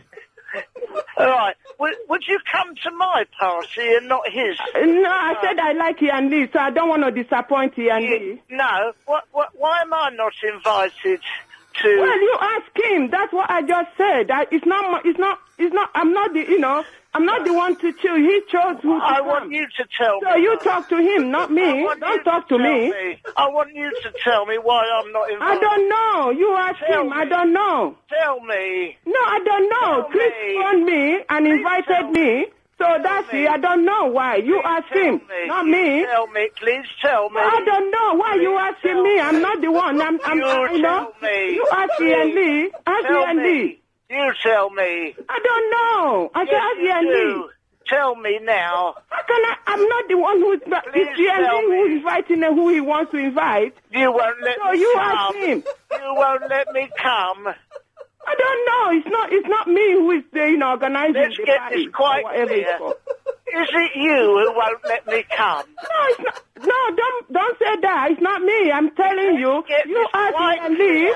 You ask him. I don't know. Ian Lee is the one who has to ask you to come or not me. Let's get this quite clear. Is it you who decides? I'm not the one who decides. Please, can you... It's not me. Ian Lee has to decide. Ian Lee and Chris. They are the ones that made the decision, not me. I was invited. I'm not the decision maker. I'm not all that clear on that point, Lynn. Well, you talk to Ian and Chris, not me. Who do I speak to? Ian and Chris, not me. Who? It's nothing to do with me. You say it's nothing to do with who? It's nothing to do with me, Lynn. With who? I was invited.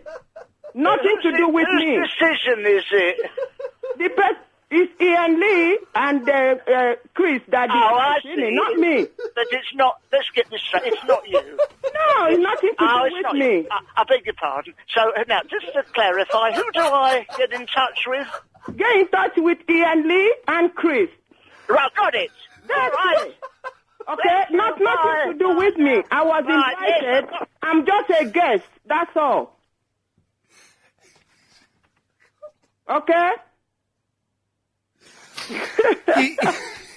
Oh, God. He's gone now, Lynn. Not that. Well, we'll see you next week then. Okay, see you. Take care. All the best. Bye. Oh, I've got to play there. I can't talk, sorry.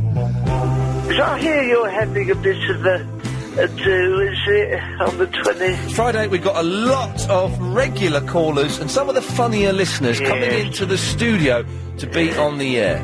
Could I come? No. I do like to go to a Christmas party, you know. I love it. Yeah, it'd be nice to meet some fellow listeners. No. Got a Joe Loss cassette. Not really appropriate. I can bring booze. We're not having any booze in the studio. Season's greetings. You can listen on the radio. Margaret's in hospital. You should go and visit her that day. Please. No, it's not happening. It'll be lonely this Christmas. Very lonely. Well, listen to the radio. Let me come. No. I'm lonely. No, it's can't happen. We're booked up, Barry. Haven't got a minute to go. That's it. Okay, we'll make this one last by staying at home. Please. No. Please. No. Please. I've got to go now, Barry. Please, let me come. Put the phone down. 5 minutes at the party. 5 minutes. Won't stop long. Bring some Monster Munch. So I'm going to have to cut you off now. So I found a bauble in the studio, and it's got glitter on it, and I'm rubbing it on my jeans, so I've got glittery jeans. It's good. We're going to a pop concert tonight, Chris. It looks seasonal, festive. You going to say something there? No. Okay, Edwina. Good afternoon, Ian. Good afternoon, Edwina. How do you follow that? Oh, it's impossible, isn't it? You just have to forget about it and move on, because that was fantastic. Incredible, yes. Oh, what a laugh. That'll be in cream, I'm sure, at the weekend. Oh, it better be. Brilliant. No, Ian, you were, the reason for my call Yes. was that you were talking about you having a sore throat. Yes. And I don't know if you can recall, some weeks ago, you had a lovely caller, a lady caller, call in, and she was a singer. And she recommended that you gargle with warm, salty water. Oh, yeah, no, I was brought up doing that. My mum always told me that was a good thing to do. I haven't got any salt in my house. No, but at the studio, don't you have salt in the canteen? The canteen's shut now. Oh, you The canteen shuts at 2:30. Hey, I've been making my own chips at home the last 2 nights. What, from real potatoes? Real potatoes, chop them up. Yeah. Get a big bowl. This is brilliant. And I need salt for it to be perfect, but I haven't got any salt, but it still works. Chop up like big chunky chips, get a big bowl, put some olive oil in it, not too much. Put the chips in there, shake the bowl around so they get covered, put them in the oven, 45 minutes, Bob's your uncle, you've made some chips. Fantastic. It's it's delicious. like roast potatoes, but just chips. Yes, it's kind of like it, yes. Yeah, fantastic. Very nice. What else can you do now Oh. for yourself, food-wise? Chips all the time isn't very good for you, is it? I made a salad last night. You did? Well, I had some lettuce. Yeah. And some tomatoes, and some spring onions. Oh, yeah, well, when you're cutting spring onions, they're the long ones, right, on the stick. How far up do you cut? Is it just the I nearly said something that would have got me in a sack. Is it just the bell bit at the end that you chop, or do you or the green bit? How far up the green bit do you Well, go? 'Cause I think I've been throwing away a lot more than I should have done. Yeah, well, some of the greeny bit looks it's not sort of firm. It's leaf, isn't it? Yeah, but when does it stop being? When does it? Well, part of the green is firm, and so you can have that's edible if you like the green part, but the rest of it you discard if it's floppy. So if it's firm, then I have it. That's what if I it's do. floppy, then I just turn my nose up and say no, thank you, I don't want that. That's what I do. Yeah. Okay, right. Yeah. Well, we'll have a go Oh, at I'm that. glad you're eating salad stuff. Some of Well, that fruit. you know what? New Year, second week of January, I start going to the gym again, I start running, and I start eating healthily, because you can't eat healthily over Christmas. It's all stodgy and crap and chocolate and roast dinners and stuff like that. Second week of January, start back here, start going to the gym, start running again, start eating really healthily. It's going to be brilliant. Goodness me, what a resolution. Yes, and it's going to happen, though. Yeah. It's not a resolution, it's a life plan. Good. Yeah. Good. I'm glad. Okay, Edwina, thank you for that. Bye. Bye-bye. 0870 90 90 973. Sheila! Hello, Ian. Oh, it's Sheila! Listen, Ian, I'm here with Nick Ferrari. Are you? I'm speaking to Ian. What? He won't know who I am. Yes. How are you? Is Nick Ferrari really there? Yeah. Doing what? He's you know this thing with the Muslim record? Oh, the Muslim record, yeah. How many Muslims can you fit into a Mini? Is that the one? Sorry? Do you want to speak to Nick? Well, if he's there, we'll speak to him. Yeah, hold on. He's being interviewed at the moment. By whom? Simon. Do you want to speak to Simon? Well, Sheila, have you been drinking? Hello. Hello, who's this? It's Simon. Simon who? Simon Cohen. Don't pretend you don't know me. Who's that? No, it's a pleasure. Hang a sec. Hang on. What? Hi. Who was that? That's Simon Cohen. He's from LBC. Well, what does he do? What do you do? You don't know him. Oh, I thought you were. I thought him. Hold on a minute. Hold on. Nick. Ian Lee. Is that Nick? Hello? Nick, is that you? Ian, are you sober? Well, I am. What the hell is going on there? First time you've ever done the show sober, Ian Lee. Yes. And can I say, Yes. I think it's normally better when you're drunk or on something. God bless you. Why have you got a load of screaming old women around you, Nick? What's going on? Have you not heard? It's my annual stripper-thon by jeez. the tree Wow. here, and the louder the women scream your name, the more clothes I take off. Let's all scream for Ian Lee. There goes my vest. Oh, Down to jeez. my socks, Ian. Have you got the thong on? Say it again? Are you wearing the thong? Yeah, the one that I left in your room the other God night. bless you for that. That's that you could fit an elephant in there, for God's sakes. You're doing your Muslim record thing, are you? Absolutely, absolutely. We've just, Sonia's just sung to a crowd of, actually quite a lot of people. It's dissipating now, but there have been television cameras from all around the world. It was a big media photo call. I'll have a little bit of it on the breakfast show tomorrow, but yes, that was the official launch of the single, Ian. Now, Nick, are you all right? Seriously, it sounds like there's a lot of mad people am I there. all right? Standing in just my thong and flip-flops, about to be pushed into the water of Trafalgar Square. Probably not, but I'll come through it thinking just of you. Listen, I think that Kevin and Georgia are still in the building. I'm going to send them down to you. Okay. See you later, Nick. Ian, hang on, hold on. What do you want Ian for? It's all possible because of Ben Bayless. It's all possible because of Ben. Did you know Ben Bayless is one of your listeners? Is that Alexandra trying to muscle in? Yes. Right. Yes, and Ben has made it all sound absolutely Excellent. almost as good as your programme sounds every day. For God, and I know you listen every day, Nick.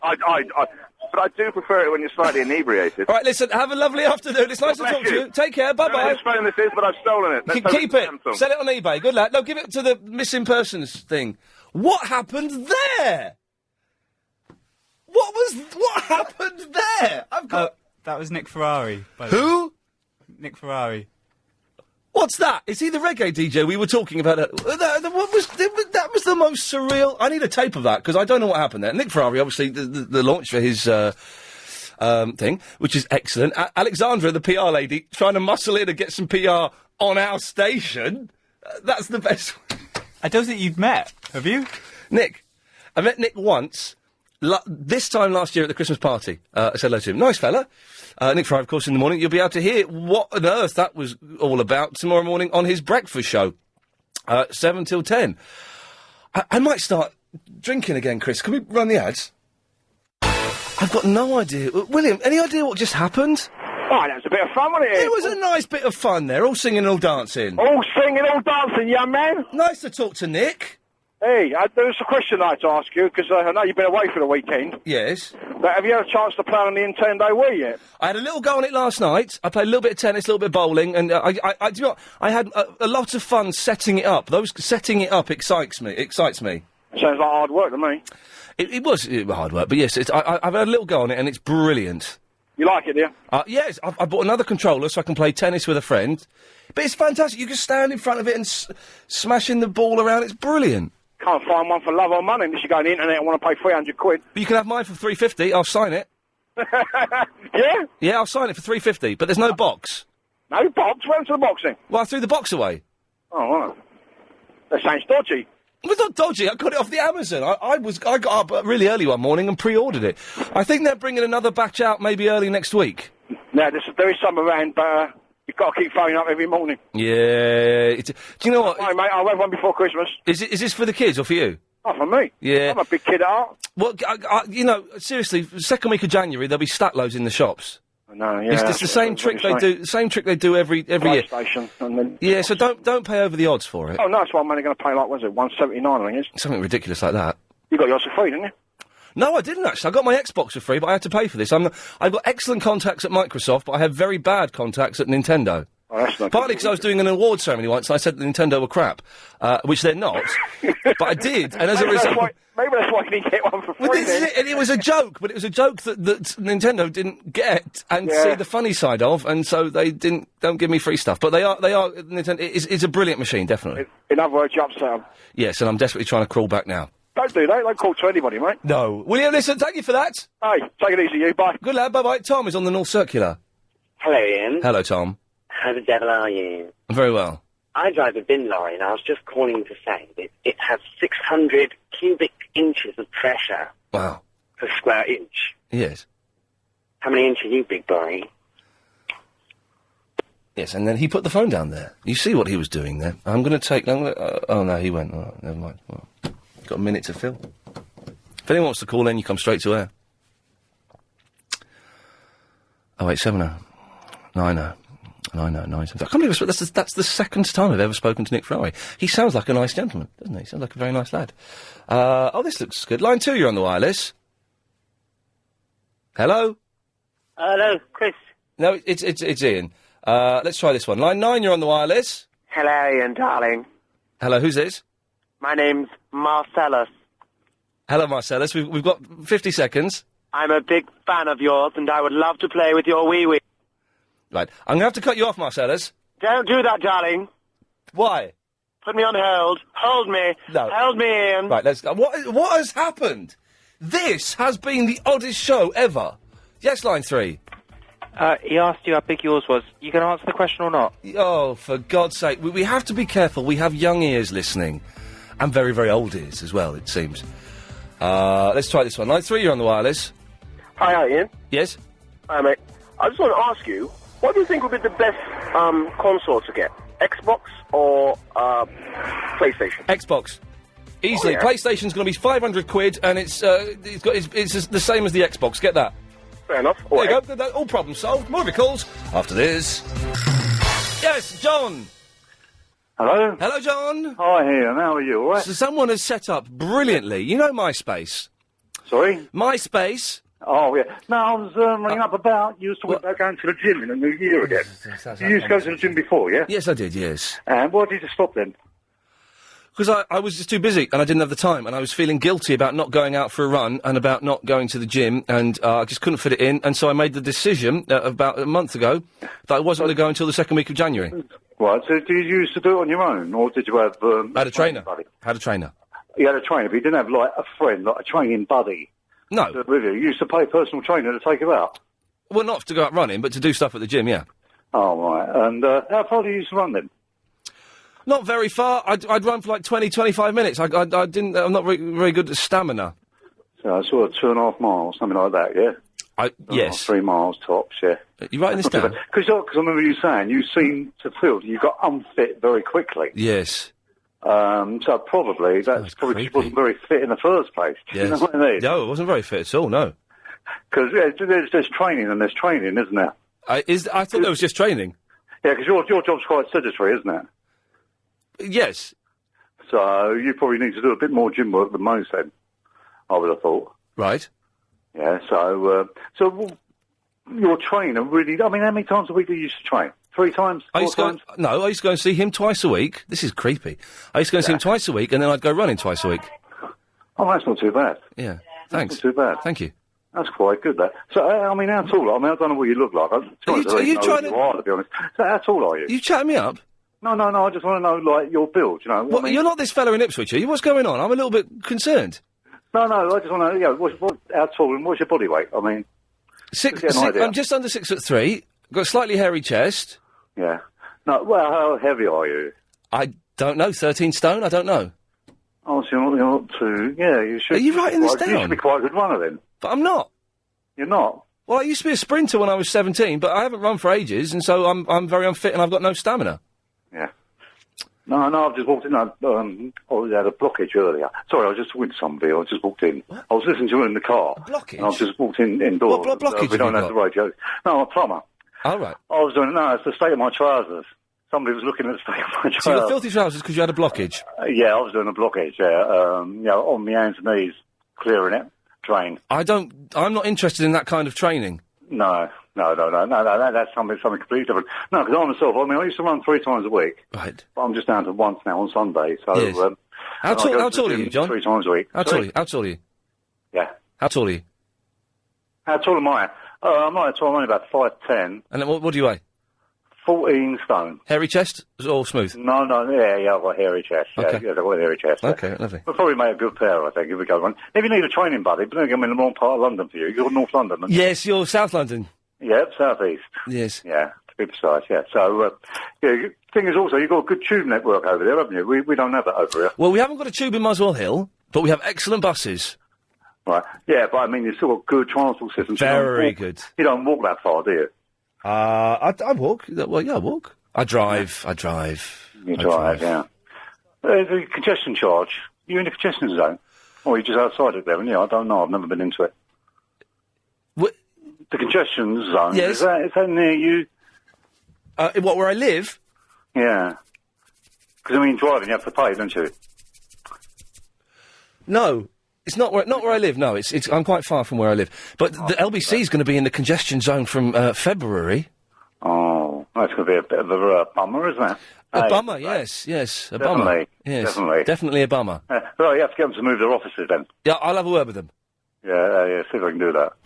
Helen, we had Nick Ferrari on the show. Did you hear that? I can't believe No. it. Actually, David Lloyd told me. I listen to him in the mornings when I'm going to work. He was on the show tonight. It's the second time I've ever spoken to the fella. What does he want? He's got a very distinctive Muslims. voice, hasn't he? Yes, he's excellent show he does in the mornings. Yeah, excellent. It's not too bad. He's got quite a good voice of radio, he has. He's a very good voice of radio, yeah. He's very authoritative. Who's the guy who was on earlier? Is it, can't remember his name. He sounds a bit like Alan Davis to me, you know, the comedian. Oh, yeah.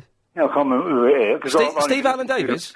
About 5 weeks I've been listening to you. Oh, right. What did I bought a car, and it was already tuned into LBC. Yeah, oh, right. And that's how I good. sort of started listening. Have you listened to Clive Bull in the evenings? The one that does the quiz, or the one after the quiz? The one after the quiz. Yeah, I've heard him a few times. I'm going to come back from the pub because I do a quiz on, well, tonight as it happens, I run a quiz. Oh. And I listen to it on the way home. Yes. Because he's on till midnight, isn't He's 8 till midnight. Although in the new year, he's going to be on... we're all changing times. In the new year... I heard that. Everybody's all over the place. Is it all to accommodate Paul Ross, is it? They seem to be taking over everything, the Rosses, don't they? Jonathan and Paul, and Well, it's not just to accommodate Paul Ross, no, but I'll be 7 till 10, Mondays to Fridays, and Clive is going to be 10 till 1, Mondays to Thursdays. Clive's excellent. Oh. Excellent. Well, that's not too bad. Well, but that suits you, though, being in the evenings like that. Or do you prefer the, Is it that post office tune thing? No, it's Midnight Cowboy. Have you seen it? No. Good film. You should watch it. Get Midnight Cowboy this weekend. John Voight, Dustin Hoffman. No, I've seen post. I've never actually seen the film. That's one where... Oh, it's good. John Voight turns tricks for money. Oh, where it goes to New York. Yes. Yeah, that comes a gigolo, whatever, something like that, yeah? Yes. I don't want to ruin it, but Hoffman dies at the end. Right. Yes. I've never actually seen the film. Good film. It's a really good film. I think you catch pieces of it, and it's like your page out of the chapters of a book. You can sort of piece it together, you know? Yes. No, I've never actually seen the film. Oh, you should have a look. It's a good I'll film. have to do it. So it's like a classic, isn't it? Yeah, it is a classic, yes. Yeah. Oh, well, I suppose you say it's my quiz in one of the media questions or something like that. Oh, so what, do you do the quiz? Yeah, I do the quiz on Tuesday. Yeah, I compile it on Sundays, and I do it. Yes. It's a killer. It's trying to get the balance right, so that the average scores are nice and high, which means everybody's had a good time, yeah? Yes. Because you get, like, the experienced quizzes will always do well. Yeah.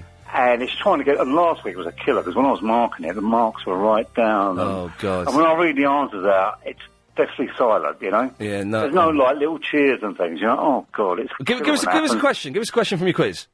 Let's see. Well, what do you want? One of the easy ones. Oh, well, the first question that kicks off tonight is, what's closest to London? Leeds, Bradford, or Huddersfield? Well, that's a good question. That's a very good question. That's a nice, easy one. Hang on a minute. Leeds, Bradford, or Huddersfield? Yeah, closest to London. I would say Bradford.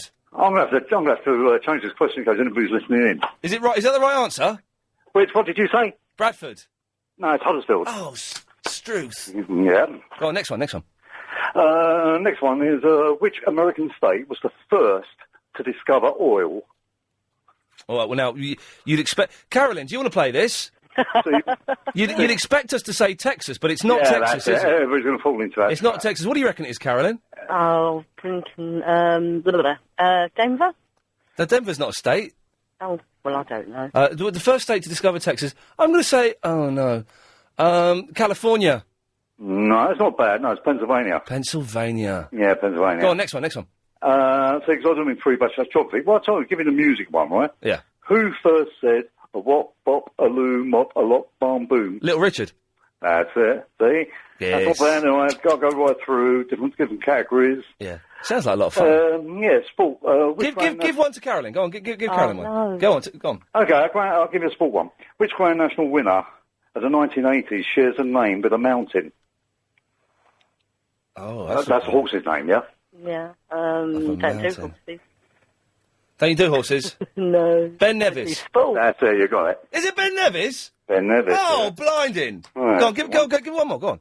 Yeah, no, I want to go down to my silly ones right at the end. No. Like which of the Teletubbies is yellow? La. La, that's it. I'm going to have to change these in case anybody's listening. Carolyn, have you got kids? Tonight. Yeah. Yes, that's yeah. That's it. If you've got kids, you know these questions. Hey, John, well, listen, good luck for that. Thanks very much for that. That's all right. Nice to talk to you. Yeah, thank you very much. Call again. Take care. Catch you later. Take care. Okay. Bye-bye. Bye-bye. What a nice man. You've just ruined his quiz. I don't know. He was a nice man, wasn't he? Yeah, no. Carolyn, we've only got 40 seconds. Oh, gosh. I just wanted to know about the PlayStation 3. Yes. Is it going to be any good? It's going to be all right, but it's going to be 500, possibly 600 quid. I heard today. Really? Get a 360. But I've won one, a PS3. Oh, you've won one? Release, yeah. Oh, well, sell it on eBay. You'll get about 1,000. I was thinking about that. You'll get about £1,000 for that when it comes out. Really? When they first come out, put it on eBay. As soon as you got it, put it on eBay. You'll get £1,000 for it easily. Easily. Wasted on a 7-year-old, wouldn't it? It is. Just get them a box with a stick. Yeah. Put it on eBay. Seriously. Oh, I might well do that. Let us know how you get on. Okay. Got a dash? Christmas the show. Not enough adverts. I'm not trying to do a sandwich. Lyndon, I'm eating a sandwich. All right, mate, just stuff it down, yeah. Good lad. I'm there. Right, let's go. Woo! Right, let's go. No, well, just going back slightly to when you said about you had no salt in your house. Yes. Oh, it's bad, mate. Your house is going to fall down. What? Yeah, serious. That's what I was always told. It's what I like. My house always must have salt in it. Doesn't matter if it's a grain, whatever. Why? My house is, I don't know. It's just so I heard from when I was younger, and that's what I've always thought. Where did you hear that? What nonsense is that? Well, I used to live next door to, like, this Filipino lady, and she used to give me all the Chinese things and all that, and that's what she came out with. I've never heard that before. But saying that, there are cracks appearing in the wall of my flat. Well, there you go, you see. And another thing. Yeah. Hang on, you're the fella that was up in Scotland with that... That's the one. Mucky woman. That's it, Sharon from the Highlands, man. Did you, you all right? You recovered? It was great, mate. You just want 2 weeks, don't you? 1 week ain't enough. Well, I don't know with her. It sounds like plenty, to be honest. She sounds like a man-eater. She's great, mate. She's great. Oh, God. All right, moving on. Right, moving on. Right. On Friday, when you was in your lovely room in the lobby in the hotel in France, by the sound of it. Yes. She was on, and you know there was a thing to win Nintendo Wii. Oh, John Holmes was giving one away. Yes. That's it, yeah. Well. She was gutted. She got into the final of it. Yeah. And she didn't get it. Oh, well. And I don't know. I haven't spoke to her yet. But Chris said he was going to ring her and try and butter her up with something else. Chris, were you going to butter up Sharon? No. Well, come on the air and say that. Don't say that in my ear. The sales teams have got her number, and so they'll give her a call. Hang on. Why is she getting something for losing? I don't understand. She lost? Run her up, type of thing. Yeah, but she lost. It's tough. All right, I'll tell them not to. Tell them don't bother. All right. Oh, that's not fair, man. Well, she didn't win. What? Yeah, but the problem was, right, it's because the other person who was with her said her name and got the wrong answer. Said the wrong answer. So she said Sharon, and he said yes. And then this other one jumped in and gave the answer. Oh, hang on. So she didn't even get a chance to say the answer. Right, well, listen, it sounds like this could be a legal minefield. I recommend you sue John Holmes. Yeah. And see what you can get out of him. Okay, that's great, mate. That's fine. That'll do me. Good lad. There we go. Glad I could help. I'm not getting involved in that. Not getting involved in that. Tony's in Croydon. Hello, Ian. Hello, Tony. Ian, I just wanted to also mention, you had that moment with the car and the photographer and the lady. Oh, yeah. Anyone who's missed the beginning of the show, I was driving through London. I saw a woman who, once she opened her coat, was naked, apart from a pair of stockings. She was having a picture taken, probably for razzle or escort, something like that. I pulled up behind her. She tried to get in the car. I said, no. So she lay on the bonnet, naked, was having her picture taken, and I got embarrassed and covered my face. It was brilliant. It was brilliant. Well, I had a similar experience, same sort of experience. Yes. A few years back, when I was in the police. Yeah. You weren't those fellas that went in the back of that van and got filmed, were you? No. Did you read about them? Sorry? Did you read about them? I heard a story about A couple of coppers, this is in the paper, couple of coppers, saw some adult film stars making a movie. They, apparently, according to this paper, went in the back of the van, had a bit of How's Your Father, and got slapped wrists. Very naughty. It is. Yes. It is. Well, I had a similar sort of thing. Yeah. 3 o'clock in the morning, I went up to, on patrol, I went up to Wimbledon Common. Yeah. And I noticed there was a Winnebago parked up. Oh, yes. And there was this motorbike sort of on the grass and lots of lights around it and so on. Yeah. And they were doing a photo shoot. Oh. And when I inquired what it was a modelling photo shoot. Plenty of naked ladies. Yes. And it was all, absolutely fine. I had permission and so on.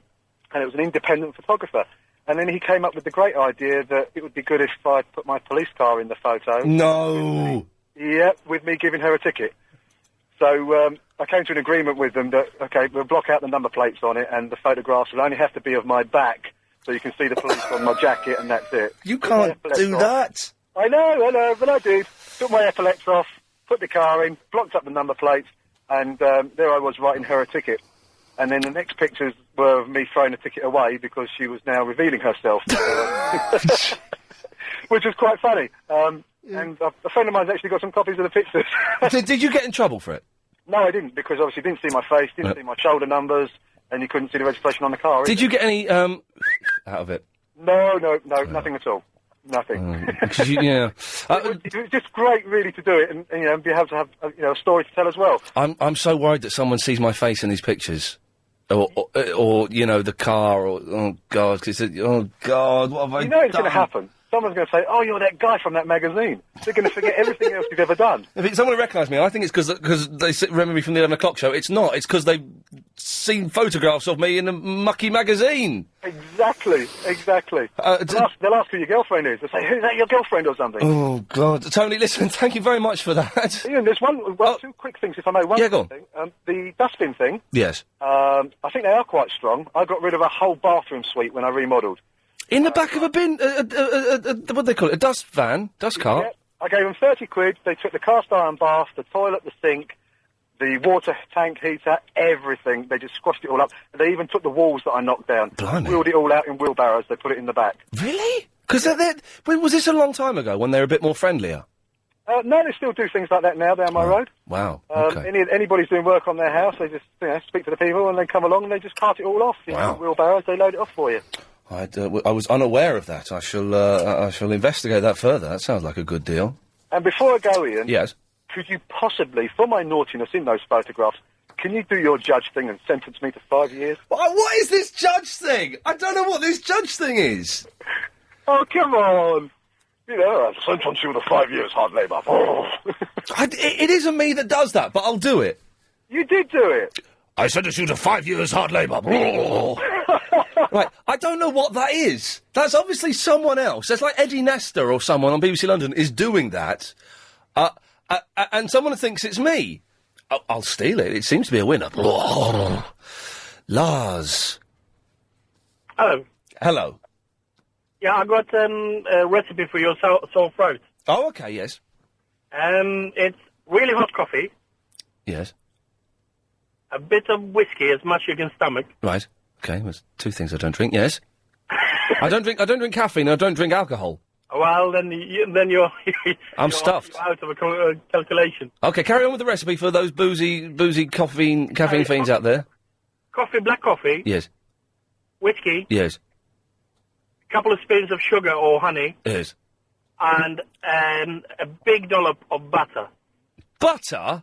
Yes. You are having a laugh. And it floats on the top, and it looks really disgusting, but it kills all the germs, and it gives you a good feeling in your stomach. And you drink the butter? Yeah, it's milk, of course. That is nonsense. No, Lars, that is nonsense. My dad did it for years and years and years, every morning. How? I'm assuming he's passed on, has he? Yeah, he died when he was 82. Was it a heart attack or something? No, old age. Oh, okay. All right then. Well, Lars, I won't be trying it, but I'm sure someone will. Thank you for that. Okay, mate. Good lad. I don't know. Oh, if anyone else has heard that recipe, 0870 9090 973. Mark. Hello, Ian. Hello, Mark. Do you remember, I'm a cabbie, mate. We spoke on Friday. I was going to come and give you a lift. Agent Chris sabotaged us. Oh, yes, I do remember, yes. Did you, I didn't hear the end of the show. Did your driver get you to Waterloo on time? He got me to Waterloo at, there's a lot of traffic. I left here at 6:20. I got to Waterloo at about 7:20, 25. I had about 5 minutes before they closed the gates. What, a minicab driver? Yeah. You're having a laugh. What? Did he know where he was going? Yeah, he did well. God almighty. Yeah. And one more thing, you had a good time over there, did you? That surprised you, hasn't it? He was a good lad. He knew what he was doing. Well, yeah. Did you see him pressing the sat-nav in the front of the car? No, he wasn't. He was going all around the little side streets. He had it hidden under the seat then, because he didn't want to embarrass himself. Oh, dear. Come on Ian, now. did you have a good time? I had an excellent time. Thank you very much. You mucky pup. Au revoir. Yeah, au revoir. Now, if you've been listening to the show yesterday, you know that there was no romance taking place in Paris because my hotel room was in the lobby. Yes, Miles? You all right, Ian? Yes? Yeah, first time I called you, mate. How are you, all right? I'm all right. I'm all right. Good. I'm out with the dog now. I was at home earlier. Oh, don't care. I was going to beg you for your wee. Yeah. I've changed my mind now, so I know you won't give it, will you? Well, I won't give it. You can buy it off me. What do you mean buy it? You can have it for 500. Oh, come on, mate. In your line of work, you do well when you're working. Yeah. And then you have your time out of work, you don't do so well. I've had those times. I know what they're like. Mate. So then... You're on a roll, wouldn't you? What? A regular radio slot, you're on a roll. Are you saying you're not on a roll? Of course you are. Well, are you going down a waterfall or something?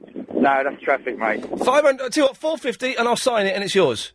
450? I'll spread the word. Give it to me for nothing. I'll spread the word. Get out of town. What a chancer. 0870 90 90 973. If I show.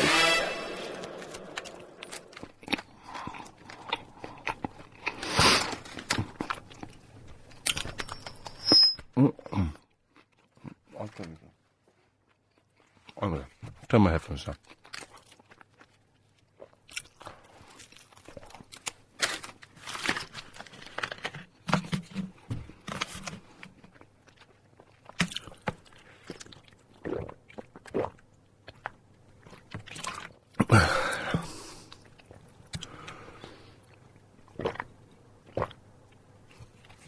Here's the news.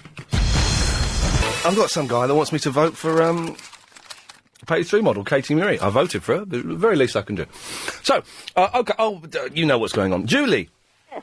Hello, Julie. That chap who put his bathroom suite into the dust cart. Yes. That's not right, you know. What? Because that would go into landfill. Right. You shouldn't be putting bathroom suites into landfill. It should be collected by the council and recycled and reused again. They melt it down and reuse it all again. Well, it depends what it's made of. Yeah, but cast iron, that's all right. But most bathroom suites are plastic nowadays, aren't they? Yeah, sorry? Most bathroom suites are plastic nowadays. Well, mine isn't. No, yours isn't, but most of them are. Yeah, but he said it was cast iron. Did he? I didn't hear the cast iron bit. Maybe yeah, he did. They shouldn't be doing that, and if I see him, I'm going to report him. Come on, Julie, it's Christmas. I know. Come on, lighten up. Have you got a Nintendo Wii yet? No, of course I haven't. Why not? They're brilliant. Yeah, my partner spends all his time on the flipping games, drives me up the wall. What does he play? Oh, I don't know. You should get involved. No. Oh, listen, and when I was in Paris last time, yes, at the Gare du Nord, oh yes, and I couldn't find the Eurostar platform, so I said to this chap on the fruit stall, I said, "Excuse me, can you tell me where Eurostar platform is, please?" And he went, "Puh." And that was it. He wouldn't tell me. Sod. He just sort of snorted. Well, we had a French cabbie, and we went, Eiffel Tower. Pardon? Eiffel Tower. Address. Eiffel Tower. Address. So I made like a little pyramid shape in my hand, and he went, oh, La Tour Eiffel. Now, I can understand as an Englishman, La Tour Eiffel. He must have understood as a French cabbie, Eiffel Tower. He was just pulling my chain. Oh, they don't like it, because it all goes back hundreds of years. Yes. Didn't we used to own France? Sorry? We used to own France, didn't we? Did we? Own it? We certainly saved them from the Nazis. But I think we owned France, if you go back far enough. Yeah, I think so. Yeah, probably. So I think we sold... If I remember correctly, we sold it for £1 to not Napoleon, but Napoleon's dad, or something like that. Shilling.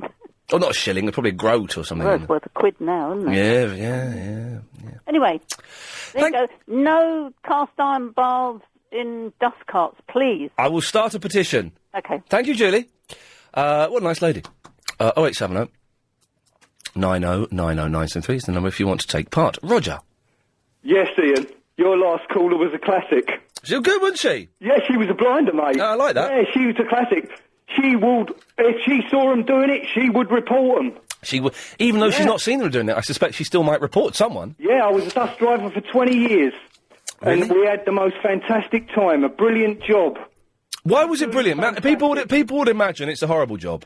It's a fantastic job. Why? You couldn't have a better job in the old days. Unfortunately now, Yes. thanks to people like your last classic caller, Yes. they can't do anything like that anymore. They can't. But I saw a dust cart today with a 3-piece suite going in the back. Yeah, well, they're getting away with it, mate. But if they're working for the local authority, they will be sent down the road straight away. Wow. They come out with cameras. Really? You know, yeah. So what can't... Does everything have to be in the rubbish bin that has to be lifted up by a machine? The point is, Ian, is what you're doing is you're giving them money. Money. You're giving them money. What? That's wrong. Unfortunately, it is these days. So I can't... In the old days, it wasn't wrong at all. You gave them money, they took anything that you wanted them to take. Yeah. And I can assure you that the latest machines can... If you could get a car up there, it could take the whole car. Really? They can take concrete, Yes. clay... Wow. Any I would item be that you can embarrassed. I would be embarrassed to go. And people have said I should do this. I would be embarrassed to go to a binman and say, "Look, it's 20 quid. You couldn't whack that in the back, could you?" Well, you shouldn't be embarrassed, Ian, because they take it at a drop of a hat. Yeah, this is. Okay. They will. But it's illegal for me to give them money, and is it illegal for me to give them a Christmas box? Yes. I shan't it bother. is. Then shan't bother. Well, please give them a couple of quid, mate. No, it's illegal, and I can't condone breaking the law, Roger. I'm glad you've highlighted that for me. Gotta go. It's 5:38. It's time for the daily 538 Daily Correspondent Update. Brought to you every day.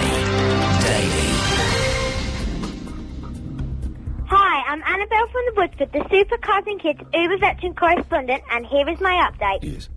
The Bethnal Green Museum of Childhood has just been reopened with many new renovations. Oh, yeah. They include an exhibition celebrating 50 years of the cartoon rabbit Miffy. It also has old children's dolls, houses, teddy bears, and fun workshops for kids to be creative in. Hello? Hello? Oh, Ian, it's, you were factually inaccurate about your friend's statement, old chap. Do you remember Miffy? Little rabbit, like squinty little eyes that I think were just like 3 lines. My sister used to like Miffy when I was a kid. Yes, Judy.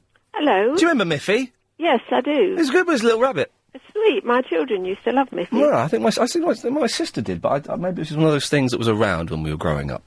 Anyway. Hello. I phoned about Barry, but can I just say my husband's just said that we didn't own France, but we owned Calais. We owned Calais. Oh, okay. We used to own America, of course. Did we? Most of it, yeah. Most of it was ours. And then Well, he said we own Calais. Okay. Anyway, I phoned because you know what a lovely, lovely man you are. And how kind you Thank you. Yes, very good. And you're yes. full of the milk of human kindness. Well, that's the rumour that's going around. I'm trying to find out who started and that it's rumour. coming up to Christmas. Yes. And there's this poor man that keeps ringing you and pleading with you. Yeah. Why don't you just let him go on the programme? What are you talking about, Barry? Yeah. No, that's not happening. Oh, sounded so desperate, and he had some crisps or something he was going to bring with him. Yeah, no, we don't want people bringing in food into the studio. Oh, I felt so sorry for him, and I just thought Not maybe our other listeners might also... No, nobody else wants Barry to come in. Really? Apart from you and Barry. Is that true? Yeah, no one else does. Have you asked them? Colin, do you want Barry to come in? I do, Chris. I've got to tell This you, is Ian. I'm sorry, Ian. Yes. I've got to tell you, I reckon you and Ian put a great show on. I am Ian, yes. Yeah, they're very It's clever. twice you've got that wrong in 10 seconds. Are there two of you? Are you clones? Yes, it's my... There's Ian and Ian. Can you, if you have twins, are you legally allowed to give them the same name? Wouldn't that be fantastic? Identical twins with identical names. Well, do you know something? Again, we're off the subject, and I don't want to give the name because I don't really want to give my surname. No, but please my don't. husband's great-grandfather, his first name and his surname were the same. Is he like something like Thomas or something like that? Yes, yes. Yeah. I think they were a big family and they ran out of names and got bored. But There anyway, are back to only- Barry, please let him come in. Colin, why do you think that Barry should come in? I think he's absolutely fabulous. He makes your show. No, he doesn't make... No. He doesn't make my show. He does. I make this show. Oh, no, Iain makes the show. Your Ian's audience a makes the show. No, the audience don't make the show. I make the show. No. You host the show. Yes. Your callers make the show. Okay, well, that's a little bit better. The callers is certainly more specific than audience. But no, it's I make the show. No, sir. You host the show. Yes, I do host the show, and also... And your producer produces the show. Well, that's... Without your callers, That's an elastic there's term. no show. Do you want to bet? Should I do up until 6 o'clock without any callers? No. There we go. You couldn't rise to the challenge. I could do this show. No. Mr. Lee. Yeah, he's got. Let me have my say. He's got it right for the first time. Well done. Let me have your say, Mr. Lee. Yes, you can have my say. Yes. No, I mean... Has he been drinking, Judy? Hello. No, listen, we're trying to get on Ian's good side. We want to butter him up. I mean, not butter you up, Ian, sorry. But we want to persuade you, don't we, nicely? Yes. So Iain makes the show. Iain is the genius of the show. Iain is the brains behind the show. Yes. And he's a kind, compassionate man. And just think, Barry's got that vile son. Yeah, Dave. I don't like Dave. No, we don't like Dave. But Barry is so sweet. Right, And he might add a little something and you'd make him happy, and it is Christmas. Colin, let's hear your argument again, because I like hearing you stumble over words. I know. I get excited every time I speak to you. Yes. Colin, if you want Barry to come in, it's no good insulting Ian. That's not going to be good. No, he can't. When someone's wrong, they're wrong. And when they're right, they're right. He's wrong. He's right. Oh, no, he's wrong. No, it's Ian's show, and Iain makes the show, and we're just... No, it's not Ian's show. It is. No, it's not. We're trying to get him on side. What are you doing? You're killing your own argument. Hello? What do you think? Hello? Oh, for God's sake. Hello? Hello? Hello there. Listen, Barry's got to go. He's got to go to the do. Oh, I think, yes, he should be invited. You know, yeah, Ian's a nice guy, very talented, all that, but Barry has got to be there. Of course. Without a doubt. But only if... I mean, we want Iain to invite him in. We want... Yeah, Ian no, to- Barry's the funniest thing on the radio. No, I wouldn't say that. The show along. Yours. I mean, I listen in and I always seem to catch him. He's hilarious. Yeah, he's a funny guy, but he's not the funniest thing on the radio. No, but it'd be good with Ian in the studio together, working off each other. And I think with Lynn as well, they would make a good team. Yeah. Tell you what, he's not coming in. All right, let's rattle through these. Yes, Tim? Hi, how you doing? Good. Yeah, I just wondered. I Yes. called about a week ago. So it's taken us that long to get back to you? word. What, sorry? What? What? What? You were going to learn that long word from the Lone Ranger. Oh, yeah. And I called up and I could say it. Yes, this is for anyone who doesn't know what this fruitcake is talking about. He means, of course, this. Yes, I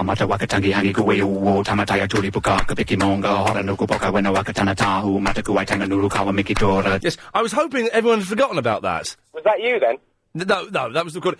This was supposed to be for the last show next week. Did say that I was going to learn that. I was hoping everyone. I was thinking about this at the weekend.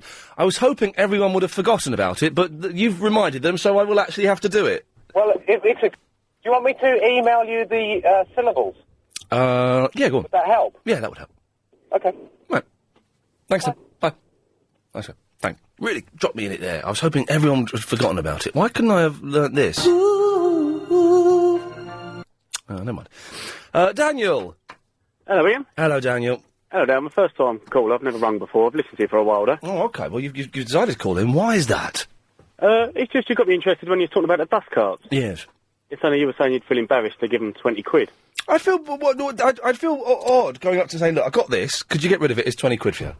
Well, I've just done my house up and I've knocked walls down and ripped kitchens out. I've had a 3-piece suite go and I give them 30 quid and they took everything. Really? And it would have cost me about 200 quid in skips. Because I've got, there's a company, so I'm all sniffly all of a sudden. There's like, I've got this company that, if I've got rubbish that needs to be collected, I phone them up and they come round and say, that's 35 quid, or whatever. It's two blokes with a van, they pick it up, or the sofa I need to get rid of, they just chucked it out the window. Yeah, they chucked it out the window into the front garden, it's smashed up, and they put it in the back of their van, 30 quid. But you can do that with bin men, can you? Well, I'm not, obviously I can't tell you where I live because otherwise I'll get into trouble. But Well, it's Essex. They've took Essex, yeah.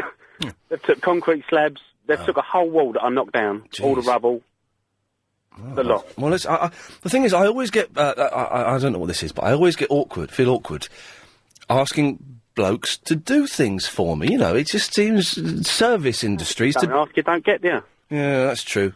But I think you should let Barry come as well. Oh, right, yeah, you're doing really well then, thank you. Yes, G. Hello? G, turn your radio off. Okay, then. I'll blow my nose while you're doing that. It's off. Okay. Blow my nose. Oh, God, I want my face to fall off. Yes, G, what can I do for you?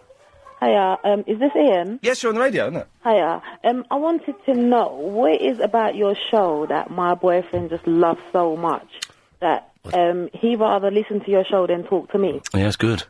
And You sound quite dull. Pardon? No, I don't know. Pardon? It's an interesting show. What did you just say? I said it's an interesting show, and we have different topics. You sound quite dull, and maybe he just finds it quite amusing. He says you're quite feisty. Feisty? And he likes that. Does that mean feisty? Yeah. Yeah. Sorry, it's just slang, Tottenham talk. Tottenham talk? The Tottenham, yes. Well, as I say, maybe you're quite dull, and he finds that he gets stuff from this show that he wouldn't... No, I wasn't saying that you were dull, I'm just saying that maybe you are a bit dull. And he gets stuff from this show that he just doesn't get from you. Oh, thanks. It's an absolute pleasure. Are you hot? Yeah, I like to think so, yeah. You like to think so, but let's be honest. Are you hot? Yeah. Is your partner there?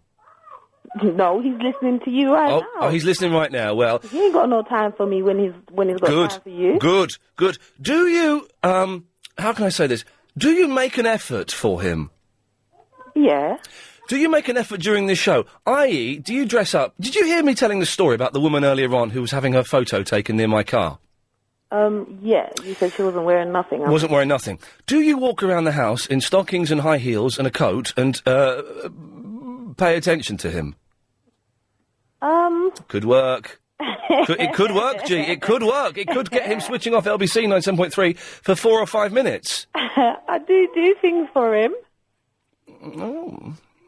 Okay. You could do a little bit more, couldn't you? Everyone, male and female, could do a little bit more for the person in their life. He's not next to me when he listens to you. I would want to talk to him over the phone, and he won't talk to me. Oh, well, in that case, I'm listening to Ian. I'll talk to you later. Yes, no. To be honest, I get it sounds like you could be quite dull on the phone. Trust me, he knows I ain't. It's just you. I don't know what it is about you. I feel quite jealous. Do you think maybe he fancies me a bit? Nah. He's a manly man. He doesn't like guys. No, he's not one of... Oh, dear, no. No, he's not. But we're all a little bit... Did you know that, G? We're all a little bit. It's been proven. I know there's guys that fancy you because... No, but we're all of us. This has been proven by science. All of us are a little bit... I mean, sometimes he can talk to me like he's... You've considered it, haven't you? He's in touch with his feminine side. He is. Exactly. He's. Yeah, but then I'm a bit of a tomboy, so that's why we get along. There we go. You've proven my point. No, I didn't mean to get him in it. And also, G, you're a little bit dull. So, Jonathan. Yeah, I was just agreeing with what you were saying there. Did she say he thinks you're tasty? Yes. Yeah, of course he does. Yeah, and there's a little bit of it in all of us. Exactly. Yeah, about that fur coat thing, that was a bit mad, wasn't it? It was fantastic, Jonathan. Yeah. But then I felt bad and dirty afterwards, as I did as a youngster when I flicked through those magazines. But I actually had it in real life in 3D. I had the same guilt and shame as I was driving away, after I pointed it out to some builders. Yeah, I know. I know. The scene I meant. No, I'm still laughing at that conversation. Do you want to speak to Mucky Sarah? Yeah, that's all right. Hey, how's it going? Yeah, all right. How are you, all right? Yeah, I'm good. How are you? Yeah, very well, thanks. What are you up to? Don't ask that question. Don't ask that question to Mucky Sarah. I was going to give you a good answer. I'm about to pick up my dog from the creche. Do you swing both ways? Right, okay. Well, but both of you think about what you've just said while we play some adverts and clean your mouths out with soap. Dear Susan. Right, don't answer that question. Let's start again now. Okay. I'm going to pick up my dog from the creche. You take your dog to a creche? Yeah, why not? What happens there? Who goes to a creche? The dog. The dog. He has friends, you know? Only in America. Yeah. No, I've got cats, but I'm not in America. Oh, blimey, we're in, it's in England. Oh, Struth. Yeah, I wouldn't take my cats to a crash. No. I'll put them in Wait. kennels. Does it actually say Mickey Sarah when I call? Yes, it does, yes. Why does it say that? Because Clive said Mucky Sarah, and I'm like, how does Clive know I'm Mucky? On the screen now, it says Jonathan Hammersmith, Mucky Sarah, White City. That's such a bull. Where are you from in America? New York City. Oh, nice one. Oh, I know well Brooklyn. I know Brooklyn very well. Yeah, I don't really get up the boroughs. Sheepshead Bay. Do you know Sheepshead Manhattan. Bay? Yeah? What did you say? Sheepshead Bay in Brooklyn. Yeah, no, I don't really get up the boroughs.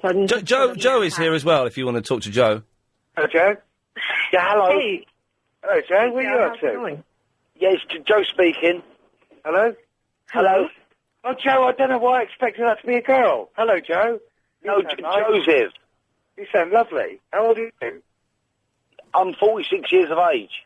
Oh, nice one. Young boy. Yeah, lovely. I feel so left out of the conversation here. I will come into it. I'm waiting for you guys to say something interesting. Oh, thanks. Why don't you try saying something interesting? Let's see what Joe wants. Joe, what can we do for you? Yeah, I've got something really interesting to tell you, Ian. Okay.